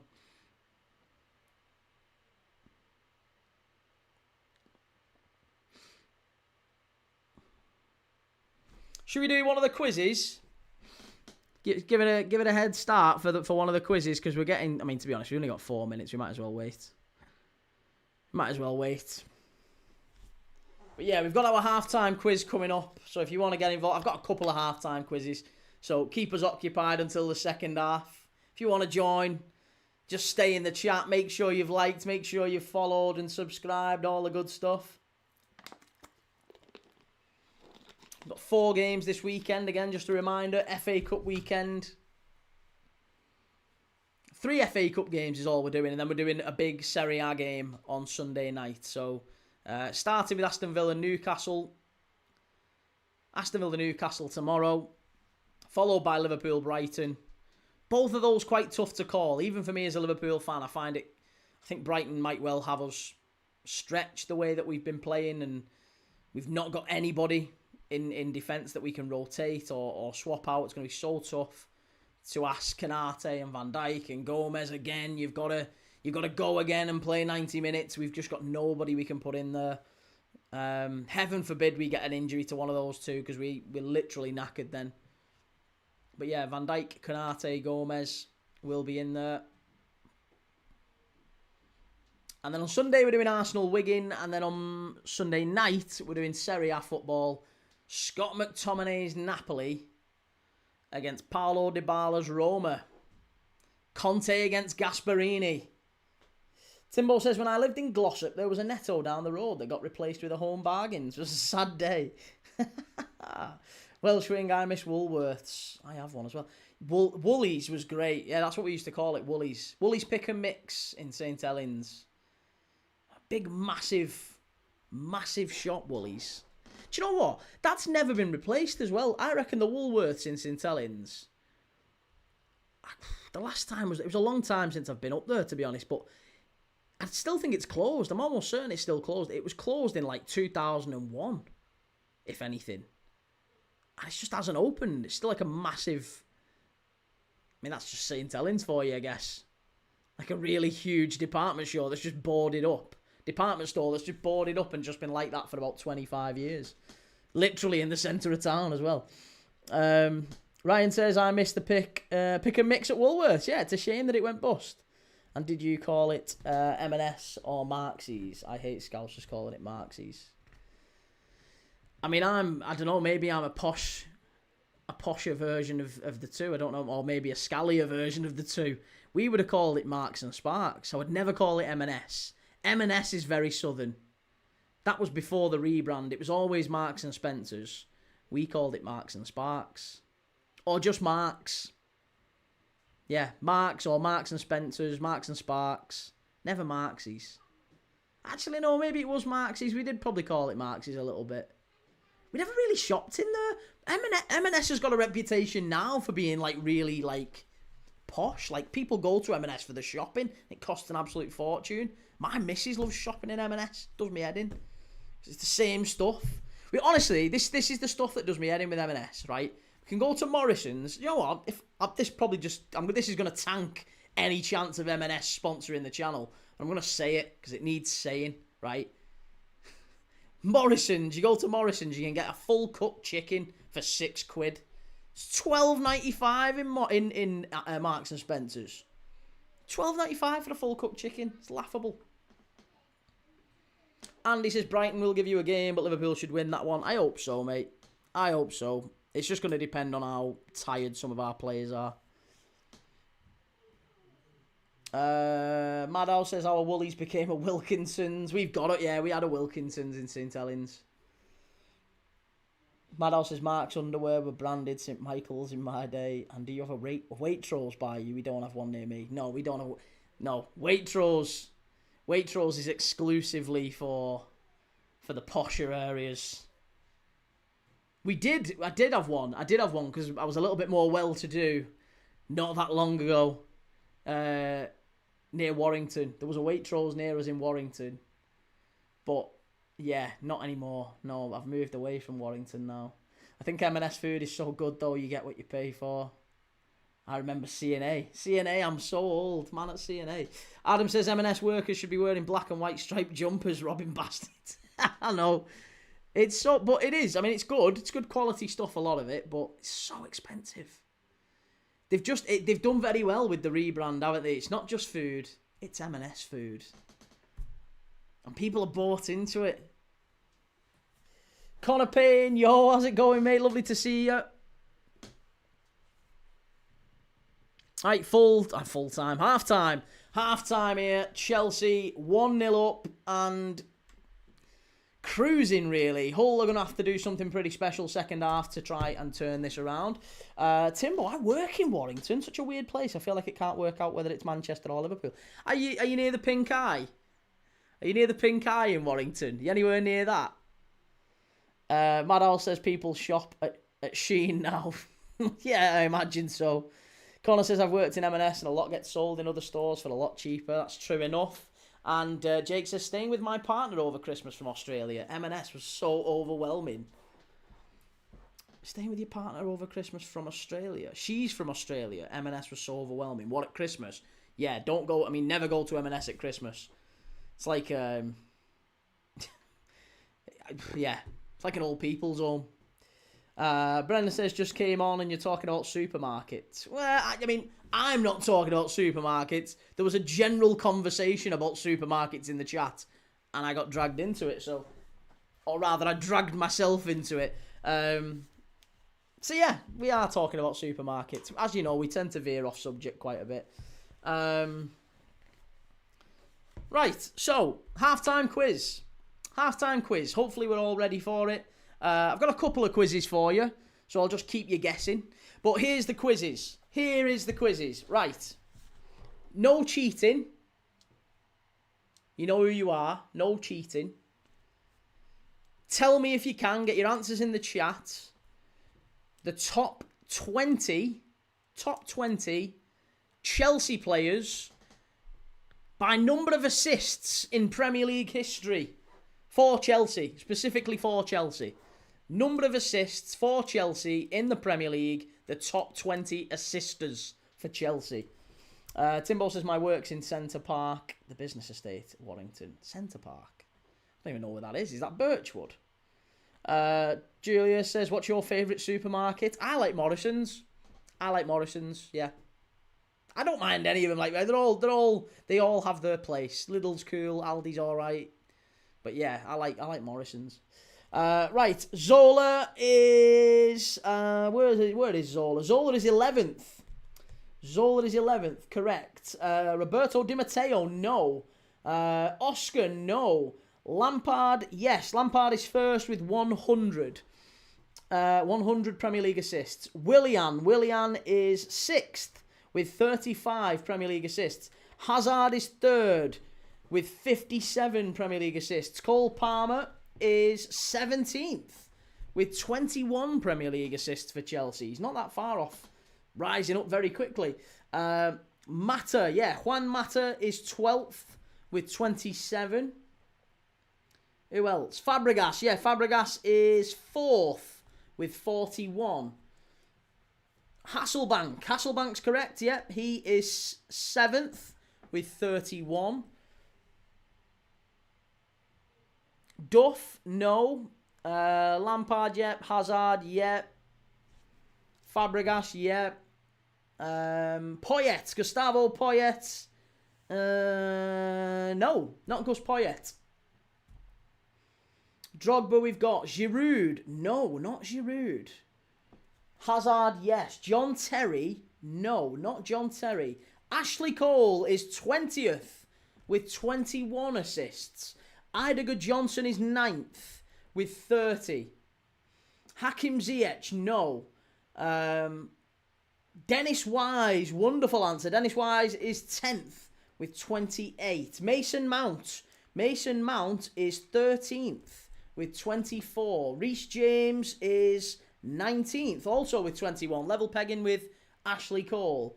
Ballack, no. Frank Lampard, yes, we've already got. Mason Mount, we've already got. So far, you've already got not Essien, not Marcos Alonso, not Havertz, not Wright Phillips. No, not Diego Costa. So far, you've got Lampard, Drogba was second with 59, by the way. Lampard, Drogba, Hazard, Fabregas. They are your top 4. You've not got 5th. I've not seen anyone mention 5th, the all-time 5th highest Chelsea assister. You've not got it. You should be ashamed, Timbo, as a Chelsea fan. Ballack, no. Mason Mount is in the list. Reece James is in the list. Not Hoddle. Not Robin. No, I thought Robin might be in there too. Anelka, no. Not Anelka. Not John Obi Mikel. Welsh wing is Azpilicueta. Cesc Fabregas is 4th. Azpilicueta is 5th. 36. Solomon Kalou is correct. Solomon Kalou, 18th with 21. Ashley Cole we've got. So far you've got Lampard, Drogba, Hazard, Fabregas, Azpilicueta, Willian, Hasselbank. You've not got number 8. Good Johnson, Wise, Zola, Mata, Mount. You've not got 14th, 15th or 16th. And then you've got Palmer, Kalou, James and Cole. Ashley Cole, that is. Fuck, I've just given you Joe Cole then, haven't I? Shit. Joe Cole is 8th. 31. So you're basically just missing 3. You've got 17 out of 20 so far. 17 out of 20. Ivanovic is correct. Yeah, Ivanovic is 16th with 23. Not Ramirez, not Petrescu. No, not Torres. Joe Cole we've got. Willian we've got. Anelka is not in the list. Essien no. Havertz no. There is 2 left to get. 2 more left to get. The top we're looking for, if you've just joined us, we're looking for the top 20 Chelsea Premier League assist makers. In Premier League history, the top 20 players with the most assists for Chelsea. We've got 2 more players to guess, right? You've currently got these players. Ashley Cole in 20th. Reece James 19th. 18th is Solomon Kalou. 17th Cole Palmer. 16th Branislav Ivanovic. 13th is Mount. 12th is Mata. 11th is Zola. 10th is Wise. 9th is Good Johnson. 8th is Joe Cole. 7th, Jimmy Floyd Hasselbank. 6th, Willian. 5th, Azpilicueta. 4th, Cesc Fabregas. 3rd is Eden Hazard. 2nd is Drogba. And 1st is Lampard. So you've got all of the ones that I've just seen in the chat. Oscar is not in the list. No, it's not Oscar. It's not Pedro. No, it isn't Pedro. It's not Makalele. Are they older or more recent? One of each. One of each. I would say. I mean, maybe more recent.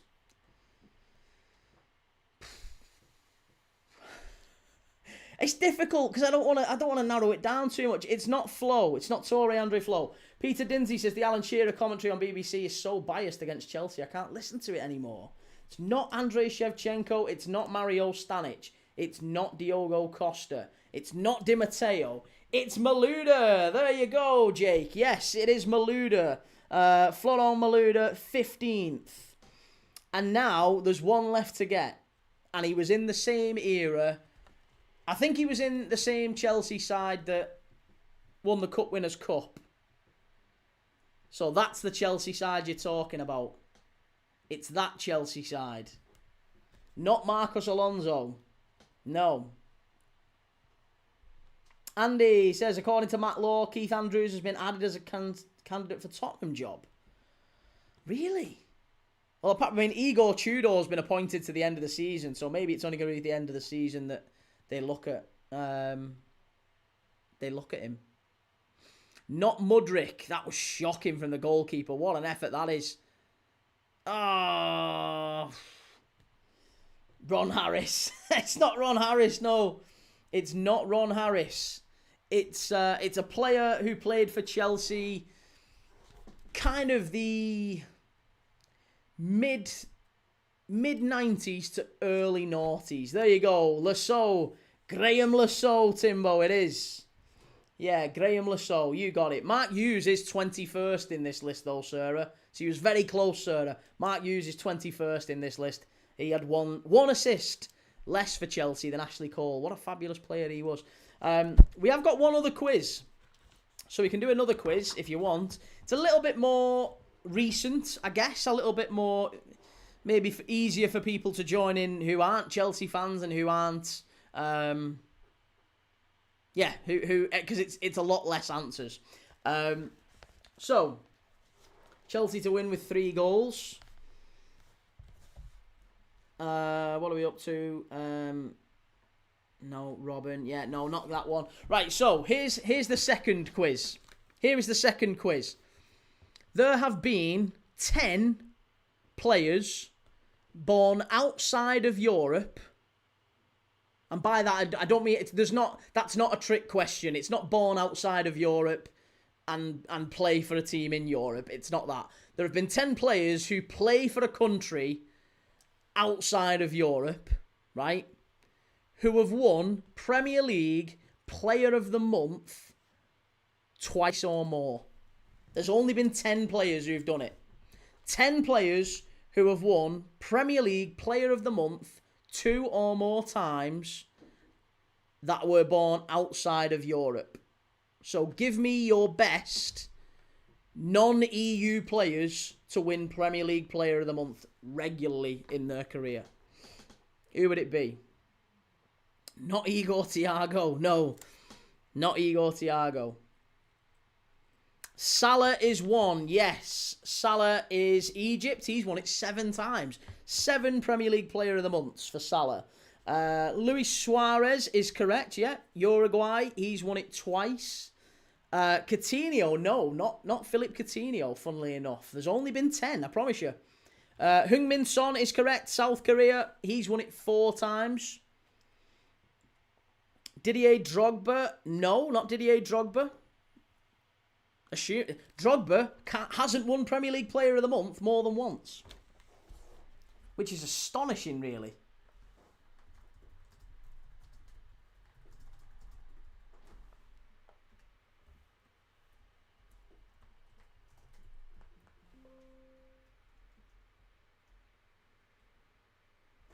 In fact, he's never won it. Drogba never won it, full stop. Aguero, yes, Aguero is right. Aguero won it 7 times, same as Mo Salah. Diego Costa, no.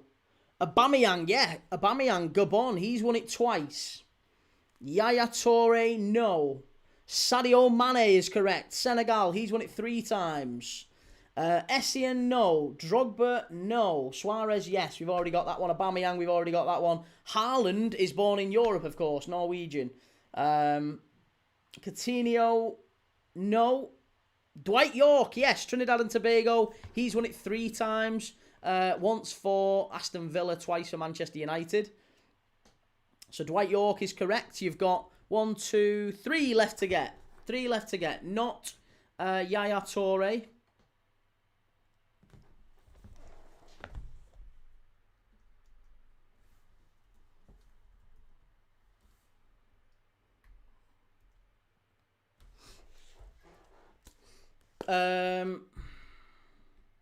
Jake, Igor Thiago won it today and the other month, November, I believe. Oh, well, then there you go. I tell a lie. There has been one new addition today because it was only announced today, wasn't it? Igor Thiago of Brazil. So there you go. Igor Thiago becomes the 11th non-European player to win Premier League Player of the Month twice. There you go. Igor Thiago is correct then. But he's an additional. Adebayor is not correct. No. Jimmy Traore, no. David Luiz, no. Gabriel, no. Ronaldo and Henry, all of these born in Europe. Tevez, no. Lamana Lualua, no. Gilberto Silva, Yakubu, no. Mohamed Salah, we've already got. Benoit Asuikota, no. Jesus, no. Firmino, no. We've got 3 players. So here's the question again, just if you've just joined us.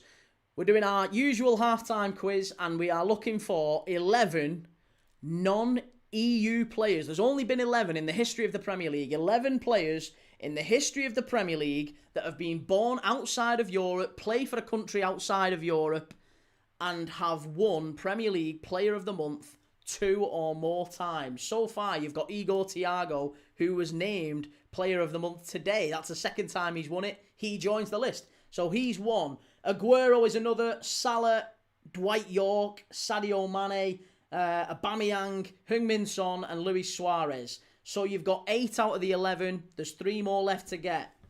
Alisson, no. Kanu, no. Mahrez, no. Park, no. Martinelli, no. Yeah, no, not Ji-sung Park. Not Kanu. Not Chris Wood. No, good shout, but not Chris Wood. Tell me when we're ready for a clue. We're not quite at kickoff yet, so there's no need for a clue just yet, but I can give you a clue. Janino, no. Timu Pukki is Finnish, which is in Europe. Okocha, no.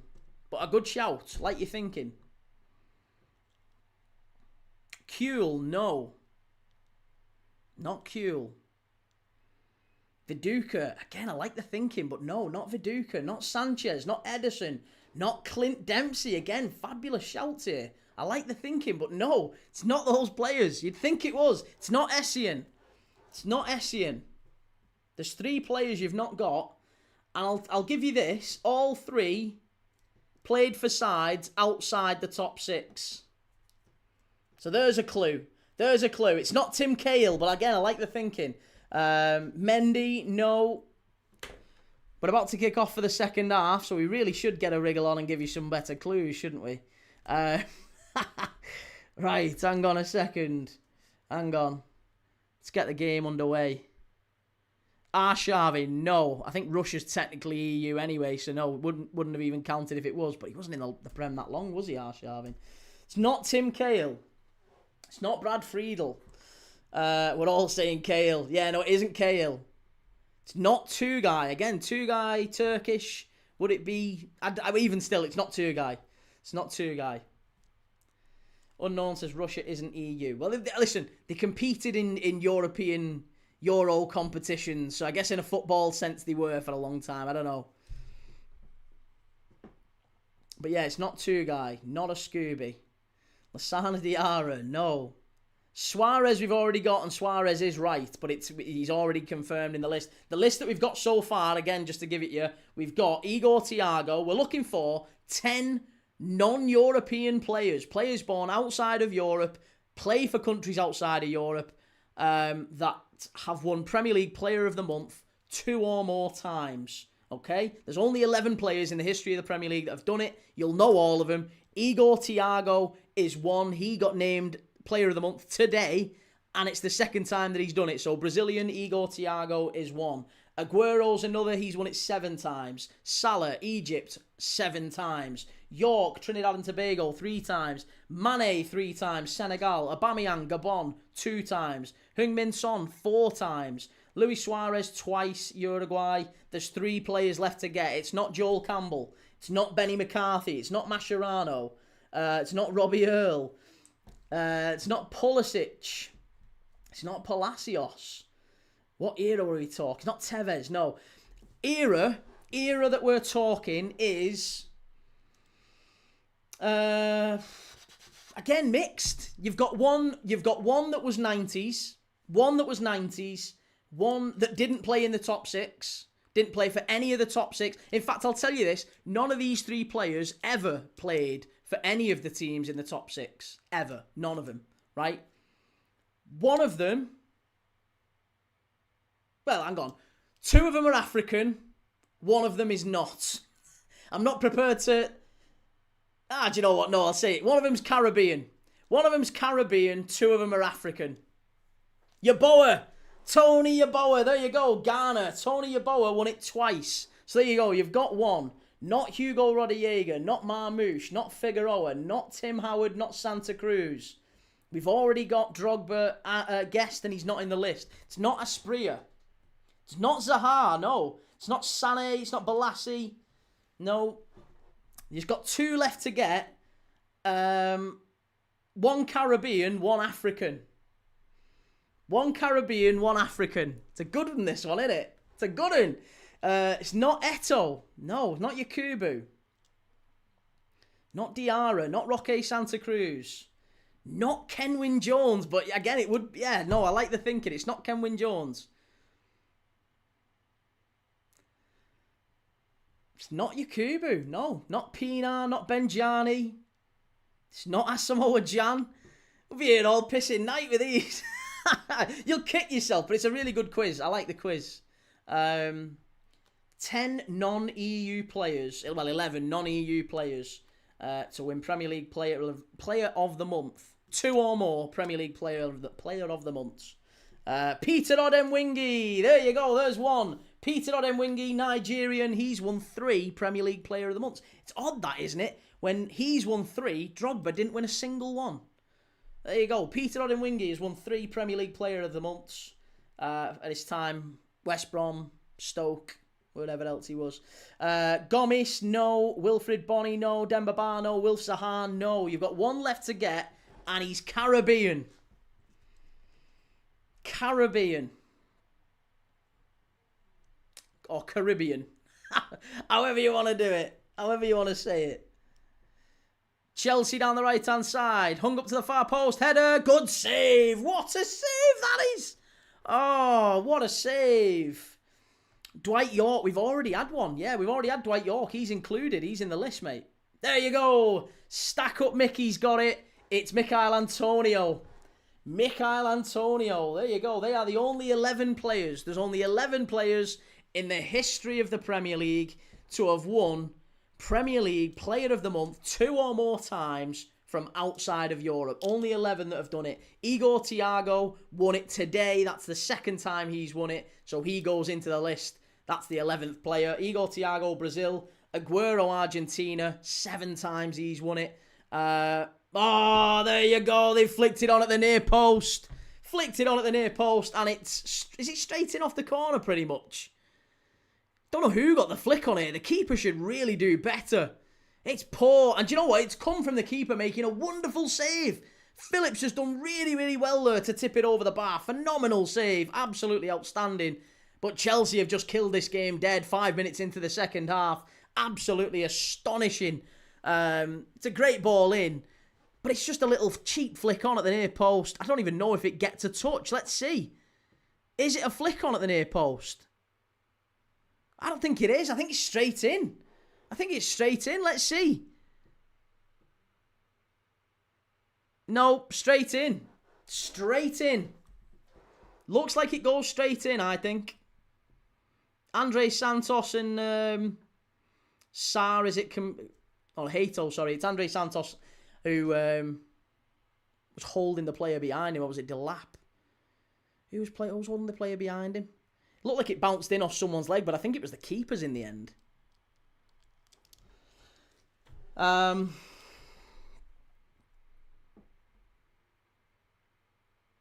well, there you go. That's 2-0, but that's our half-time quiz. Anyway, that is our half-time quiz. 11 non-European players who have won the Premier League Player of the Month since the start of the Premier League. There's only been 11. Igor Thiago, Yeboah, Suarez, Heung-min Son, Michail Antonio, Aubameyang, Odemwingie, Sadio Mane, Dwight York, Mo Salah, and Sergio Aguero. There you go. We're winning the FA Cup.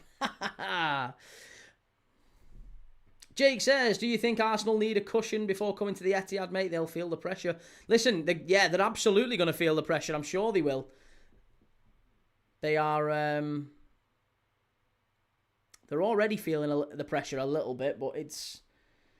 I think, the closer it gets to that game at the Etihad and, obviously the Carabao Cup final in March as well, it's... and the potential, listen, there's a potential that they meet in the Champions League. If they win their games, there's a potential they meet in the Champions League.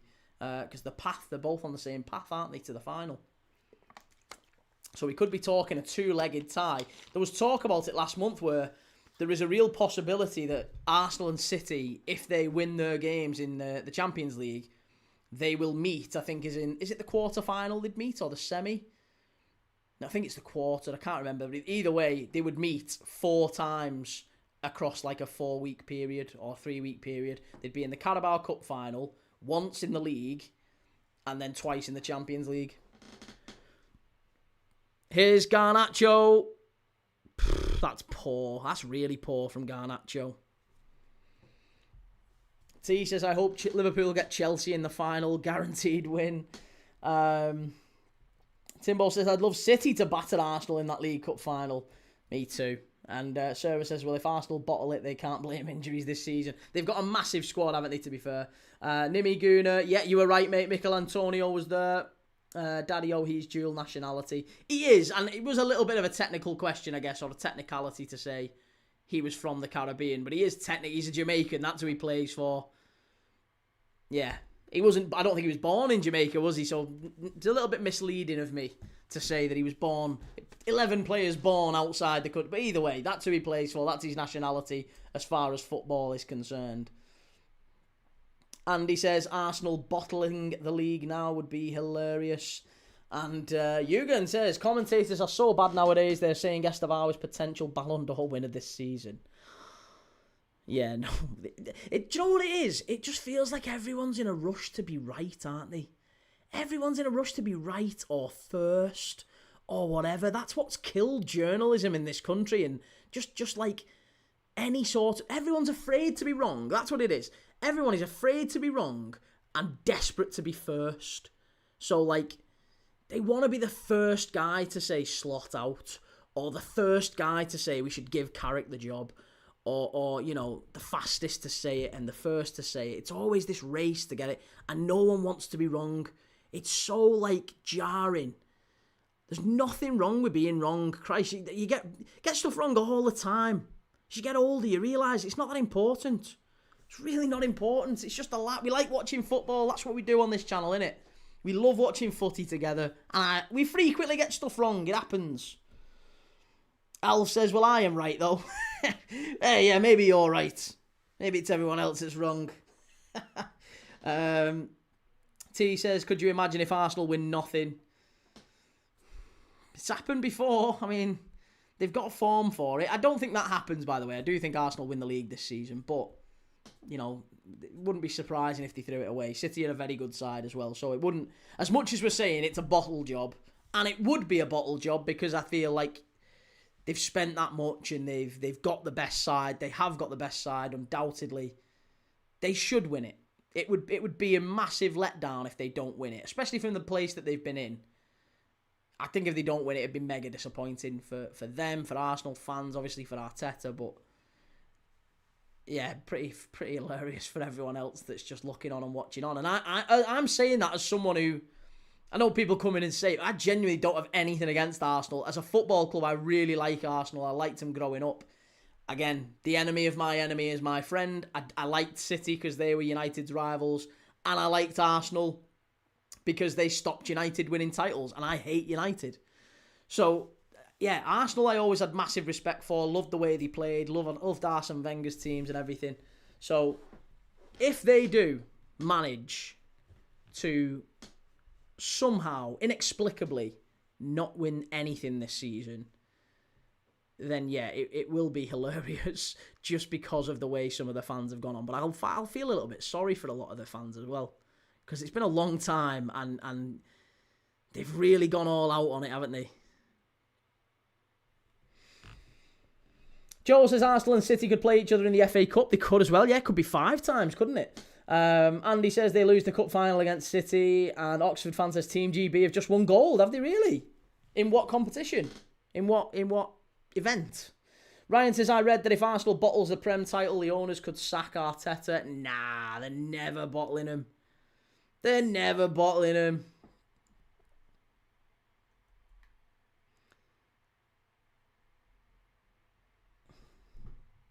Timbo, what are you saying? Liverpool, Chelsea in the final is guaranteed draw with Liverpool winning on penalties.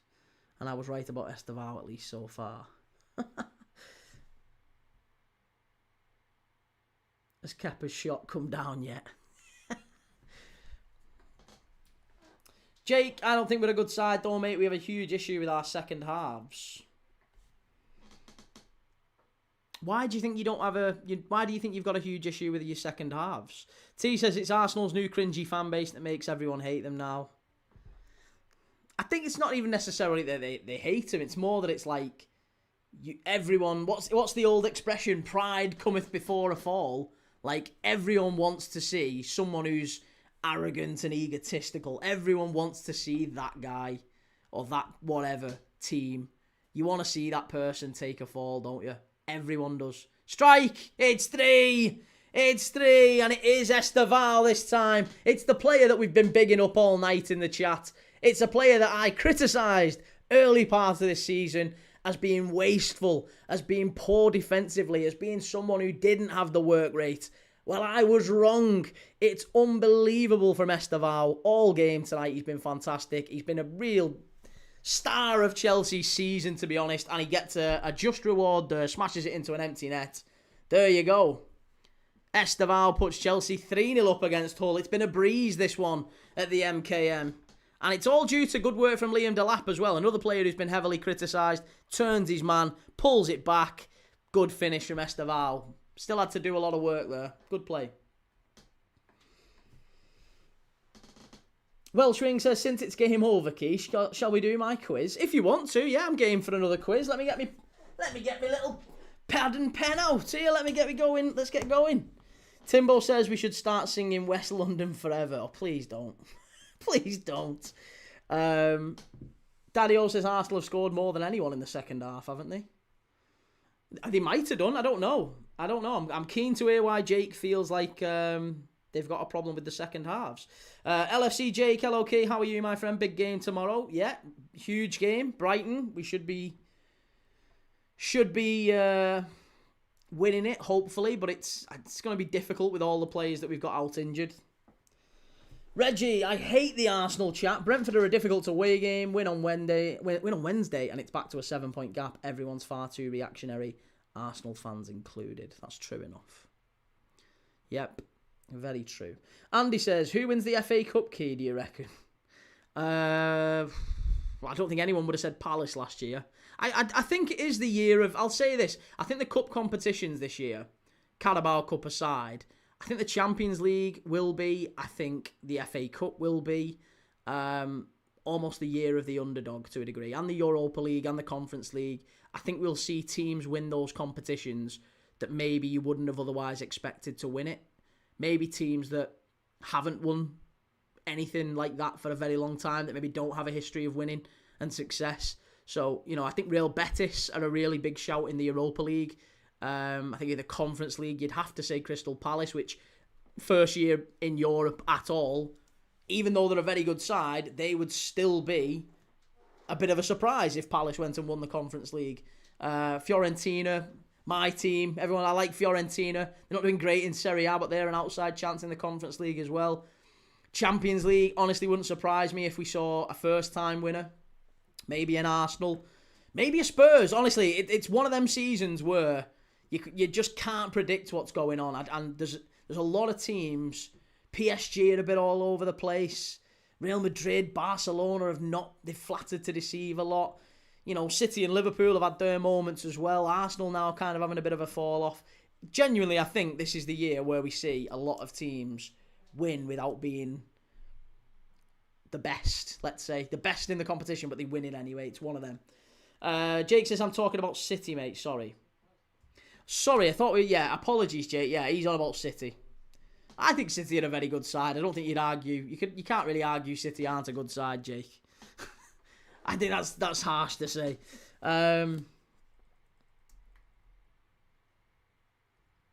Welshwing says the top 12 players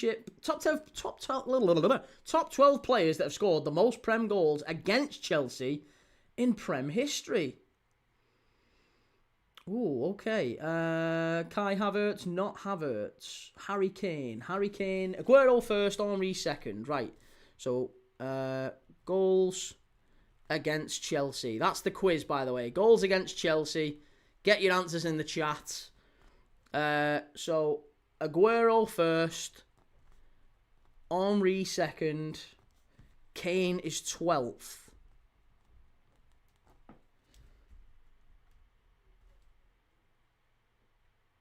Jurgen says, yes, because in knockout competition, you don't have to do great in the league. You don't at all. Yeah, not Salah, not Rooney, not Ruud van Nistelrooy, not Anelka. Surely Shearer.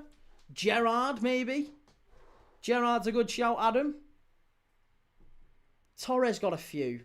I don't think he'd be enough to be in that. If Kane's like 12th, I think it's got to be someone who's been around the league for a while. Surely Shearer. Andy Cole, Shearer. Fowler. Fowler got a fair few against Chelsea.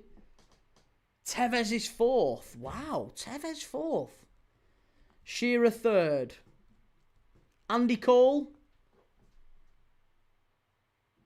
Andy Cole, Robbie Fowler. Surely. Gerrard. Not Gerrard or Ali. What about Andy Cole? Andy Cole or Robbie Fowler? Heung-min Son. Yeah, both good answers.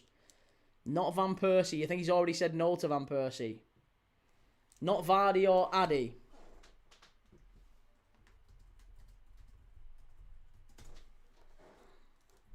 Giggs. Yeah, Giggs maybe. Cristiano Ronaldo. Alexis Sanchez. Hey, Rashford. Rashford's got a fair few against Chelsea. Annie, what about Rashford? Van Persie 7th.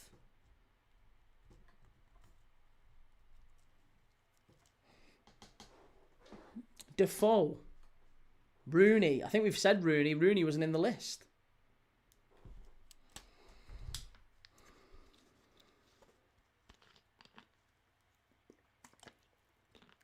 Al City, I don't even know what the question is. I'm just guessing random strikers. It's the top 12 players who have scored the most Premier League goals against Chelsea.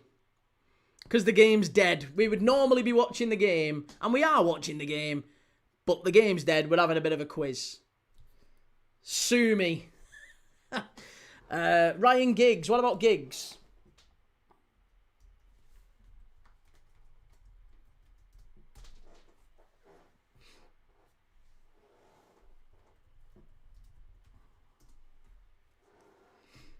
Declan Rice.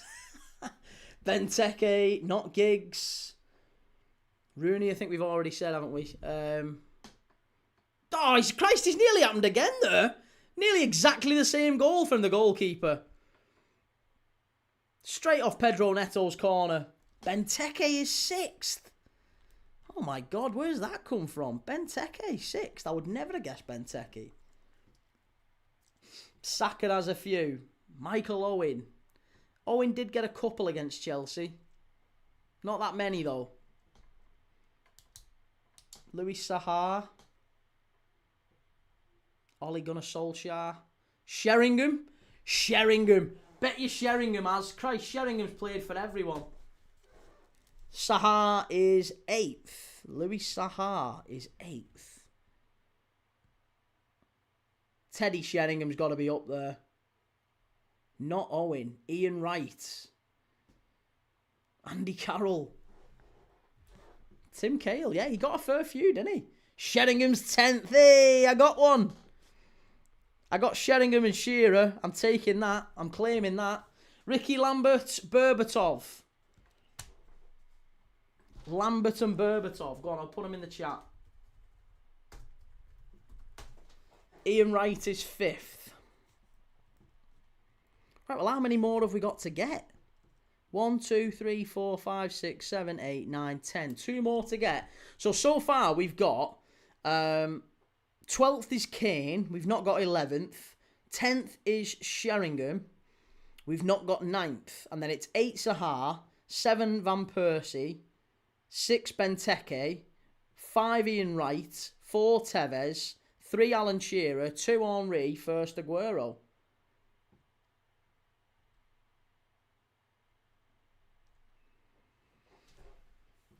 So Ian Wright is 5th. Welbeck, surely. Yeah, Danny Welbeck. What about Danny Welbeck? We've already got Tevez. Yeah, Tevez was 4th. Brendan says, did you answer about Defoe? If not, what about Crouch?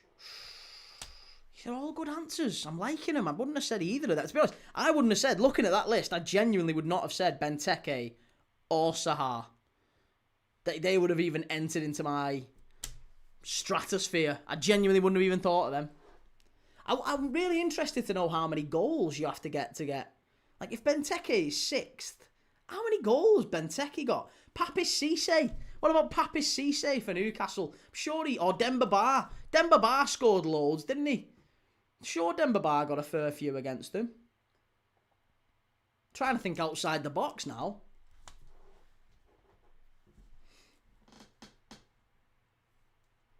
What are the last teams? Yeah, can't give us the last teams. Christ, we'll get them then.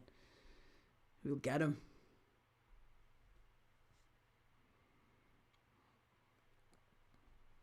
Paul Scholes. He isn't a bad shout. Benteke's got 7 goals. So Benteke with 7 goals gets you 6th. Which means I would only guess that to finish in the top 12, Kane must have like 4. Bet Kane's got 4. Which means that by sheer logic, 11th and 9th, which are the 2 we're missing, must also have 4, maybe 5 at an absolute push. Benteke scored against us 7 times, fooled the club. Bergkamp, yeah, what about Bergkamp? Dennis Bergkamp, Welsh wing. What about Dennis Bergkamp? Could it have been him?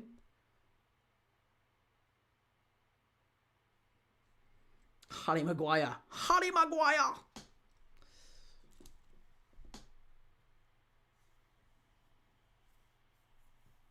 Christian Benteke was a force for a season or 2. He was. I mean, listen, we did really, really well. To get him, I thought he was like a real star at the time. And to be honest, we didn't even lose on the deal. I think we paid 32 for him and we sold him for 30 to Palace. So he came in and it was the wrong fit. Jurgen Klopp wanted... Oh, what a goal that is. What a goal that is for Chelsea. Pedro Neto. I'm gutted. I really wanted Hull to get something tonight. But Pedro Neto gets his hat-trick. It's a hat-trick for Neto. There you go.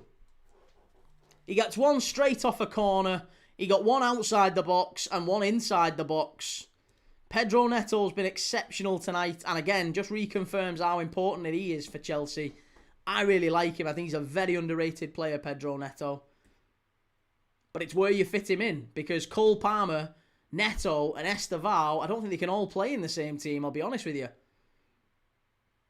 Don't think there's a world where they put... Do you know what? Delap did well there as well, didn't he? Delap did incredible. Look at the hold-up play from Delap. Oh, that's a great goal, that. That's a fabulous goal. Excellent goal. Reggie Ange said on the overlap that he wanted to sign Pedro Neto. He did, yeah. He said he wanted to sign Neto. He also said he was interested in Semenyo and Gay to Spurs, didn't he? But he ended up... They signed Solanke and 3 teenagers, and that's the reason why he said we dropped off from 5th to 17th. Welsh Wing says another player who hadn't played for any of the traditional top 6 sides.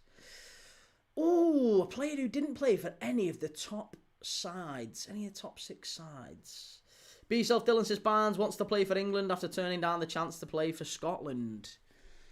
Silly boy.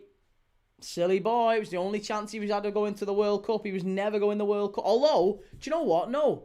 I'll say this, to be fair. That left-hand side for England, there is an opportunity, isn't there? That's his position. I reckon he has got a half-decent chance of getting to the World Cup, Harvey Barnes, if he really does kick on between... He's going to have to be a standout player between now and the end of the season, though. Timbo says every manager says that. Lampard said he wanted Bellingham, Haaland and Rice at Chelsea. Heskey 11th. Do you know what? And I've seen him score a match winner for Liverpool against Chelsea. Oh, 11th, Emile Heskey. Oh, I'm gutted about that. I loved Emile Heskey. How have I not got that one? Who was the last one? Who was the last one for it? Callum Robinson, 9th, didn't play for the top 6. Okay, 9th didn't play for the top 6. 9th didn't play for the top 6. What about Big Emile? What a player, Big M. Middle name, Ivanhoe. Emile Ivanhoe Heskey. Michael Antonio, yeah, fuck it. Have we, to be honest, have we done all the ones in the other quiz? Son, Mane. Well, no, if he didn't play the top 6 clubs. What about Dwight? Oh, no. I'm trying to think. Dion Dublin. Dion Dublin's a good shout. I like that. What about someone like Darren Huckabee? Darren Huckabee was in the Prem for ages. Dion Dublin's 9th. Fucking hell, what a shout that is. That's a great That's a great answer, that. Dion Dublin. Where have you pulled that one from? Bloody great stuff. Robinson scored against us 5 times. All right, well, hey, maybe he's joint 12th then. So Kane must have scored 6 then, because Robinson got 5 versus us. I know that. Oh, well, yeah, maybe it was. Maybe Kane's 5th and Robinson would have been joint 13th. Dion Dublin was the last one. Yeah, good quiz, that, Welsh Wing. We've just done the top 12 players to score in the Premier League against Chelsea. Number 12 was Harry Kane. Number 11, Emile Heskey. Number 10, Teddy Sheringham. Number 9, Dion Dublin. Number 8, Louis Saha. Number 7, Robin Van Persie. Number 6, Christian Benteke. Number 5, Ian Wright. Number 4, Carlos Tevez. Number 3, Alan Shearer. Number 2, Terry Henry. And number 1 is Aguero. Al City, I'm surprised no one guessed Heskey before I did. Honestly, I would never have said him. That's coming from a Liverpool fan who bloody loved him. In fact, Emile Heskey scored the very first goal I saw live. How's that? Emile Heskey scored the first goal I ever saw live at Anfield. He scored the winner against Slovan Liberec in the UEFA Cup in the year 2000. Heskey is easy to forget. Do you know what? There was a season with Emile Heskey where I swear to God he was prime Drogba. For one season, he was as good as Drogba was. He was that good. But for the rest of the time, he was just a big lump. Timbo says, new quiz. Shit players Chelsea have conceded hat-tricks to. Naismith, Robinson and McGoldrick. Torb says, hi Key, 1-0 down. Sad, come on the Blues and Chelsea. And Reggie says, I had no idea who scored the first goal I saw live. That's a great poll, Key. I was going to say, can you not remember that? Who your first game was? I'm surprised by that. Surely we all remember. Do you not remember the first ever game you went to live? I mean, I don't know, maybe not, but I always would have assumed that would have been something that would stick in your memory. Even if it's not necessarily your team. I'm assuming you've been to a football game. Maybe you've not. I don't know. That's maybe one thing that... Tosin Adrabayo coming on here for Fafana and Esteval's going off for Derry. Young Chelsea player Derry. Who's Derry? Do we know anything about Derry? Welsh wing. Timbo, sorry. It's because I looked across and I saw a Welsh wing putting the answers in. Sir of mine was King Kenny. Love that. That's a claim. Daddy-o, I was going to do a quiz on players Wenger apparently nearly signed. Turns out it was everyone. Ryan says, Dietmar a man. And Reggie says it would have been a pre-season game, so I haven't got a clue. Hey, there you go. Pre-season. I don't think I went to a I was going to say the very first game. I did go to a lot of pre-season games after that, but I'd never been to a pre-season game before my first actual game. So your UEFA Cup match, Thursday night, under the lights at Anfield. Me and my dad sat in the Annie Road upper, Slovan Liberec, and it was 0-0 for about 88 minutes. It was freezing. It was absolutely freezing, but I've never been more excited in my entire life. Literally remember the green of the pitch. Stuck with me forever, that. I was hooked. I was addicted from that moment on. And it was Emile Heskey. And you can see the goal, actually. If you go to YouTube and you type in Liverpool, Slovan Liberec, Emile Heskey. I think the full game's on there. But it was a dreadful game. Absolutely awful game. And then right at the very last minute, the ball broke to the edge of the box. It was a bit of a scrappy one. It kind of like header, and then all of a sudden it just fell. And on the half volley, Emile Heskey, about 12 yards out, rocket into the top corner. Brilliant goal. Welshwing says, first football match I saw live was actually Arsenal v Liverpool. Gerrard's pass back to Henry. Oh, remember that game as well? Oh, yeah. I miss Highbury. That was a great stadium. Al says, I was 3 years old for my first live, so I don't remember shit. Joseph said, watching the Chelsea game, Kate. I am, mate, yeah. We've kind of detached a little bit from it because it's 4-0 and Chelsea the game's been effectively over since maybe the 55th minute when Neto got the second. Hull are in here, though. Big chance for Hull. Oh, what are you doing? He's an absolute liability, Sanchez. Timbo, I don't care what you say. I know you say he's been better recently. He's a liability, that guy. You're not getting in the top 5 with him. No chance. Joseph was so wanting Hull to win. My cousin's the assistant manager at Hull. Crikey. Look at you. Assistant manager at Hull. That's some claim to fame. How's he got the assistant manager job at Hull? The manager's Bosnian. I would have thought he'd have had someone else who he's worked with previously. I mean, he's done well. That's really fair play. I mean, to be honest, I used to work with a fella, and his son is the current assistant manager at Bayern Munich. And he's the assistant manager to Vincent Kompany, and I was a bit like, ooh, that's interesting. I would never have said he would be there. And he's like a young fella from Liverpool. I don't think he's had a football career of note, really. But he's like a proper student of the game. LFCJ, what were your thoughts on Gakpo and Konate?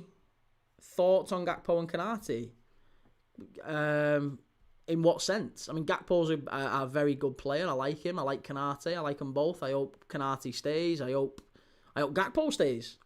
I don't think we need a little bit better on the left-hand side, but I don't know. It's difficult because we've got Rio Ngamoa there as well, so we're not going to have Gakpo and Rio Ngamoa and someone else. It's going to be very unlikely that we have someone else there now that Rio's starting to get minutes. Maybe not. I don't know. We'll see. Maybe the idea is that we send Rio Ngamoa out on loan next year. So maybe we do sign someone else on that left-hand side. Joseph, I've no idea, to be honest. He even managed to be the assistant manager to Gerard Etifak. Oh, wow. Strike. Oh, side netting from Hull. Bobby Ween, visit Uganda. I've got a friend who's he's in Kampala at the moment. And has said it's very nice. Ryan says, breaking news, Igor Tudor is close to being named Tottenham interim manager. Andy, I've only been to one. Lee Carsley scored the winner, 1-0 win. Was it that one? The Merseyside derby? Was it that the game? Brendan says Heskey was destined to be England's centre-forward for years, then some journeyman called Rooney or something came along.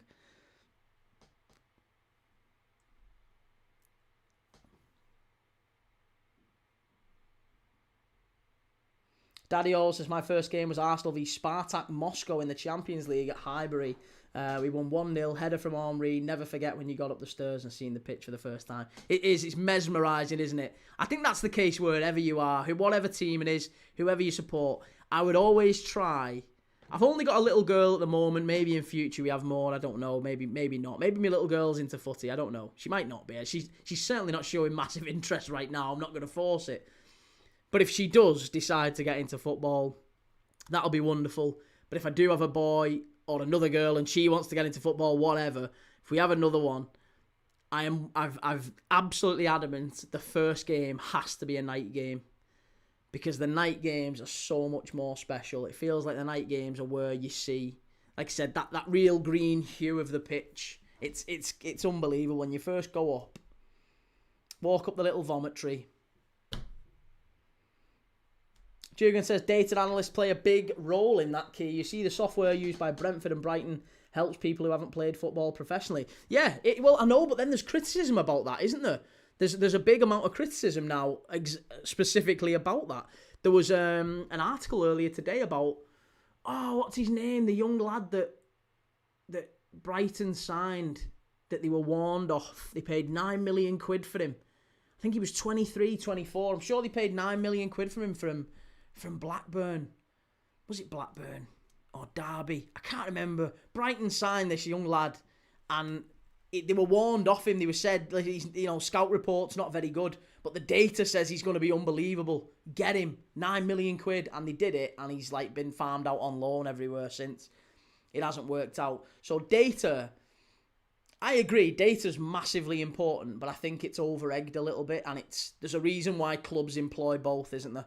There's a reason why clubs spend millions of pounds on data analysts and stats, and teams of people who can interpret those stats in exactly the right way. It's not just as simple as, he's got the most goals and assists in the Belgian league, let's go and get him. It's a bit more intricate than that, and they also employ actual scouts who know how to watch a game of football and to look at a player in the right way and see whether or not they'd be a good fit. So it needs to be the eye test and the stats test. And you can't really win with either. If it's just one or the other, it doesn't tend to work. Alex Ferguson got a great scout report, didn't he, for Bebe? Do you remember Bebe at the Homeless World Cup? United paid 7 million quid for Bebe, based off one scout report. One scout report they got off him, and it was like, you either sign him now or he's going to be going to Barcelona. He's an absolute worldie. And Ferguson went, yep, fine, let's sign him. 7 million quid they paid. And, to be fair, he ended up not having that bad of a career in Spain, Bebe. He did all right, didn't he, at Rayo Vallecano and whatever, but... Ian says Stuart Pearce. Stuart Pearce was the first goal scorer for you. Reece says, one of my first matches was not the first, was January 96, Liverpool 7, Rochdale 0, FA Cup third round. I desperately wanted to go to Anfield in the Rochdale end. Oh, God. Reggie says, live football is absolutely magic. Nothing like it. Unless you lose, then it's fucking shit. What is a question? Let's answer this, because we've got 5 minutes left. I want to hear, what's the lowest you felt coming out of a football ground? Like the most despondent after a really, really damaging result. And I'm talking, not just like the games that you've been... the games where you've watched them on telly. I mean, if you've never been to a game, tell us the one that you watched and you watched it on telly. But give us where you've actually come out the ground and you've been like, oh, I can't believe that's just happened. And I've got one that I can tell you straight away. And it's ingrained in my memory because it killed me, the game. Absolutely killed. In fact, I could say two. Timbo says, I agree. My first game was Chelsea 3, Valencia 0 in the Champions League at 8 p.m. It was special. Drogba scored 2 great goals. We'll never forget Drogba rounding the keeper that night in front of me. Was that when Chelsea had the black nets or the green net? Like the dark coloured nets it was, wasn't it? I hated Stamford Bridge and it was such a good stadium to like... It was a fortress, let's be honest. It was a difficult place to go. Al City says, Belgian League is baller though. Romeo Vermont will be a top striker in a few years. Yeah, and Says, of course, the left back. I think he's done well. Andy says, we haven't seen that famous squirrel at Hull tonight. Timbo, I went to Wembley to watch us lose a League Cup final to City on penalties. Jabba, as an American, I'm a late comer to the Prem, but I remember the first goal I ever saw Liverpool score. Who was that against? Liverpool, Gerrard for Liverpool. The first goal I ever saw scored was Gerrard for Liverpool. Got me hooked on football. Which one was it? Can you remember the game? I'd be intrigued. Reggie says, probably losing to Man U in the FA Cup last year. Sat right above the United fans. Got so much shit off them, it was unreal.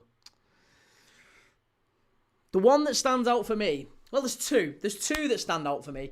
One is John O'Shea.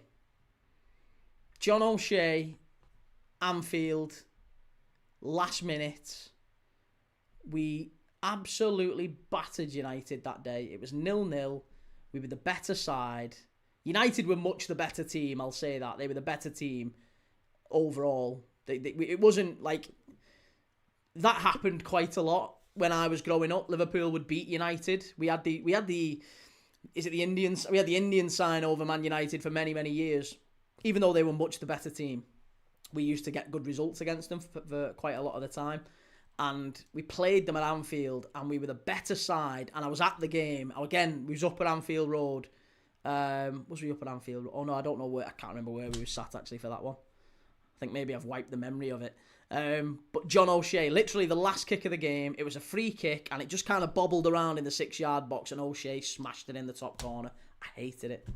PNCVA, thank you very much for the gift, mate. Really appreciate that. Timbo, I've only seen 3 Chelsea players score live. Drogba, Ramirez and Havertz. Jabba, I don't remember the match. I was trying hard to interpret the commentary. And Daddy, I went to a QPR game just to watch a game. It wasn't the result that made me feel how it was. I wasted money. It wasn't the result that made me feel low. It was that I wasted money on QPR. Andy, the derby at Anfield, last-minute winner from Origi. Oh, Pickford error. Was you? Oh, that's dreadful. Was you actually there as well, Andy? Ah. Brendan, was the O'Shea goal the 08-09 season? Might have been. It was the white kit. They were in the white kit. I vividly remember it. It was at the Kop end, the goal. It was a Kop end, and O'Shea just smashed it in the net. The keeper didn't even move. It was horrible. It was absolutely horrible. But that is the one that really stands out. But there's another one that absolutely killed me. Again, a game that I was at, and it was John Arne Riisa's own goal against Chelsea at Anfield in the Champions League. We were so meant to win that year. We were so meant to win it that year. And we would have won it that year. I firmly believe we'd have won it that year. We were the better side.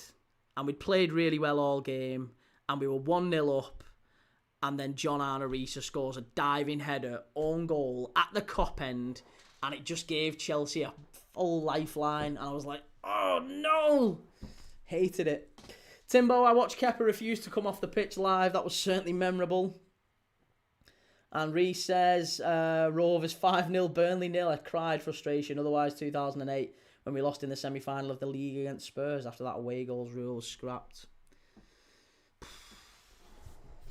Strike just over the bar. Juggan says, Rodri, Pep was arrogant. I was fuming all game. We've got 3 minutes added on. We're 1 minute in. There's only 2 left to go. Ipswich and Wrexham is still 1-0. I think that one is going to be the end of the day for Wrexham. Timbo, Liverpool had got enough luck against us in the Champions League by then. About time we got some of our own. If memory serves, you battered us in the second leg, to be fair. Hull into the box. Oh, off the post! Nearly a late consolation for the Tigers. Oh, unlucky. Very unlucky, that.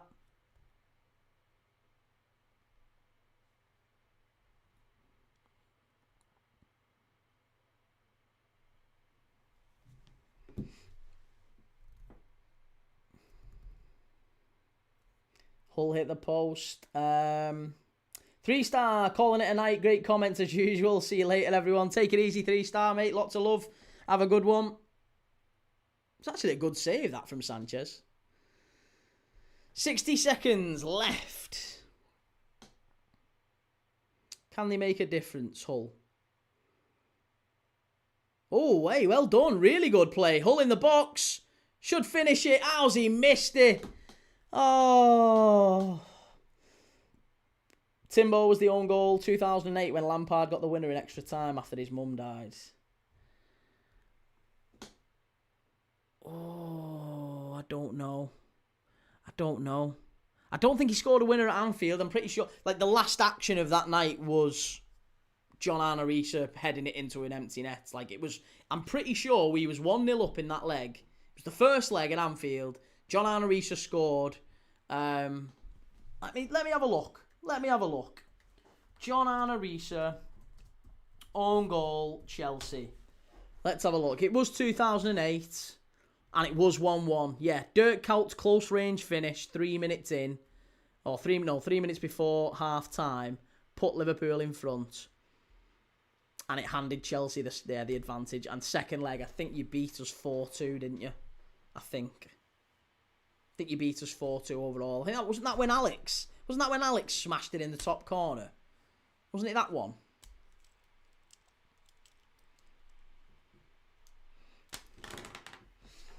Bring our boss back, please. I'm tired with Arna. Why are you tired with Arna? It's full time here. It's full time, and it's Hull City 0, Chelsea 4. Really, really good performance from Pedro Neto and Chelsea overall. Listen, if you haven't already, do me a couple of things. 2 things I'm going to ask of you now before you shoot off, before you run off. Have a lovely Friday night and do whatever you're doing for the remainder of Friday night. Make sure you've hit that like button. There's over 100 people in the chat right now.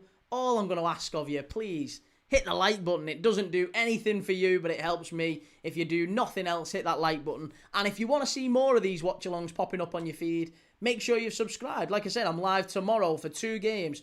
Aston Villa against Newcastle. That's a 5:45 kickoff. I'll be live from 5 o'clock.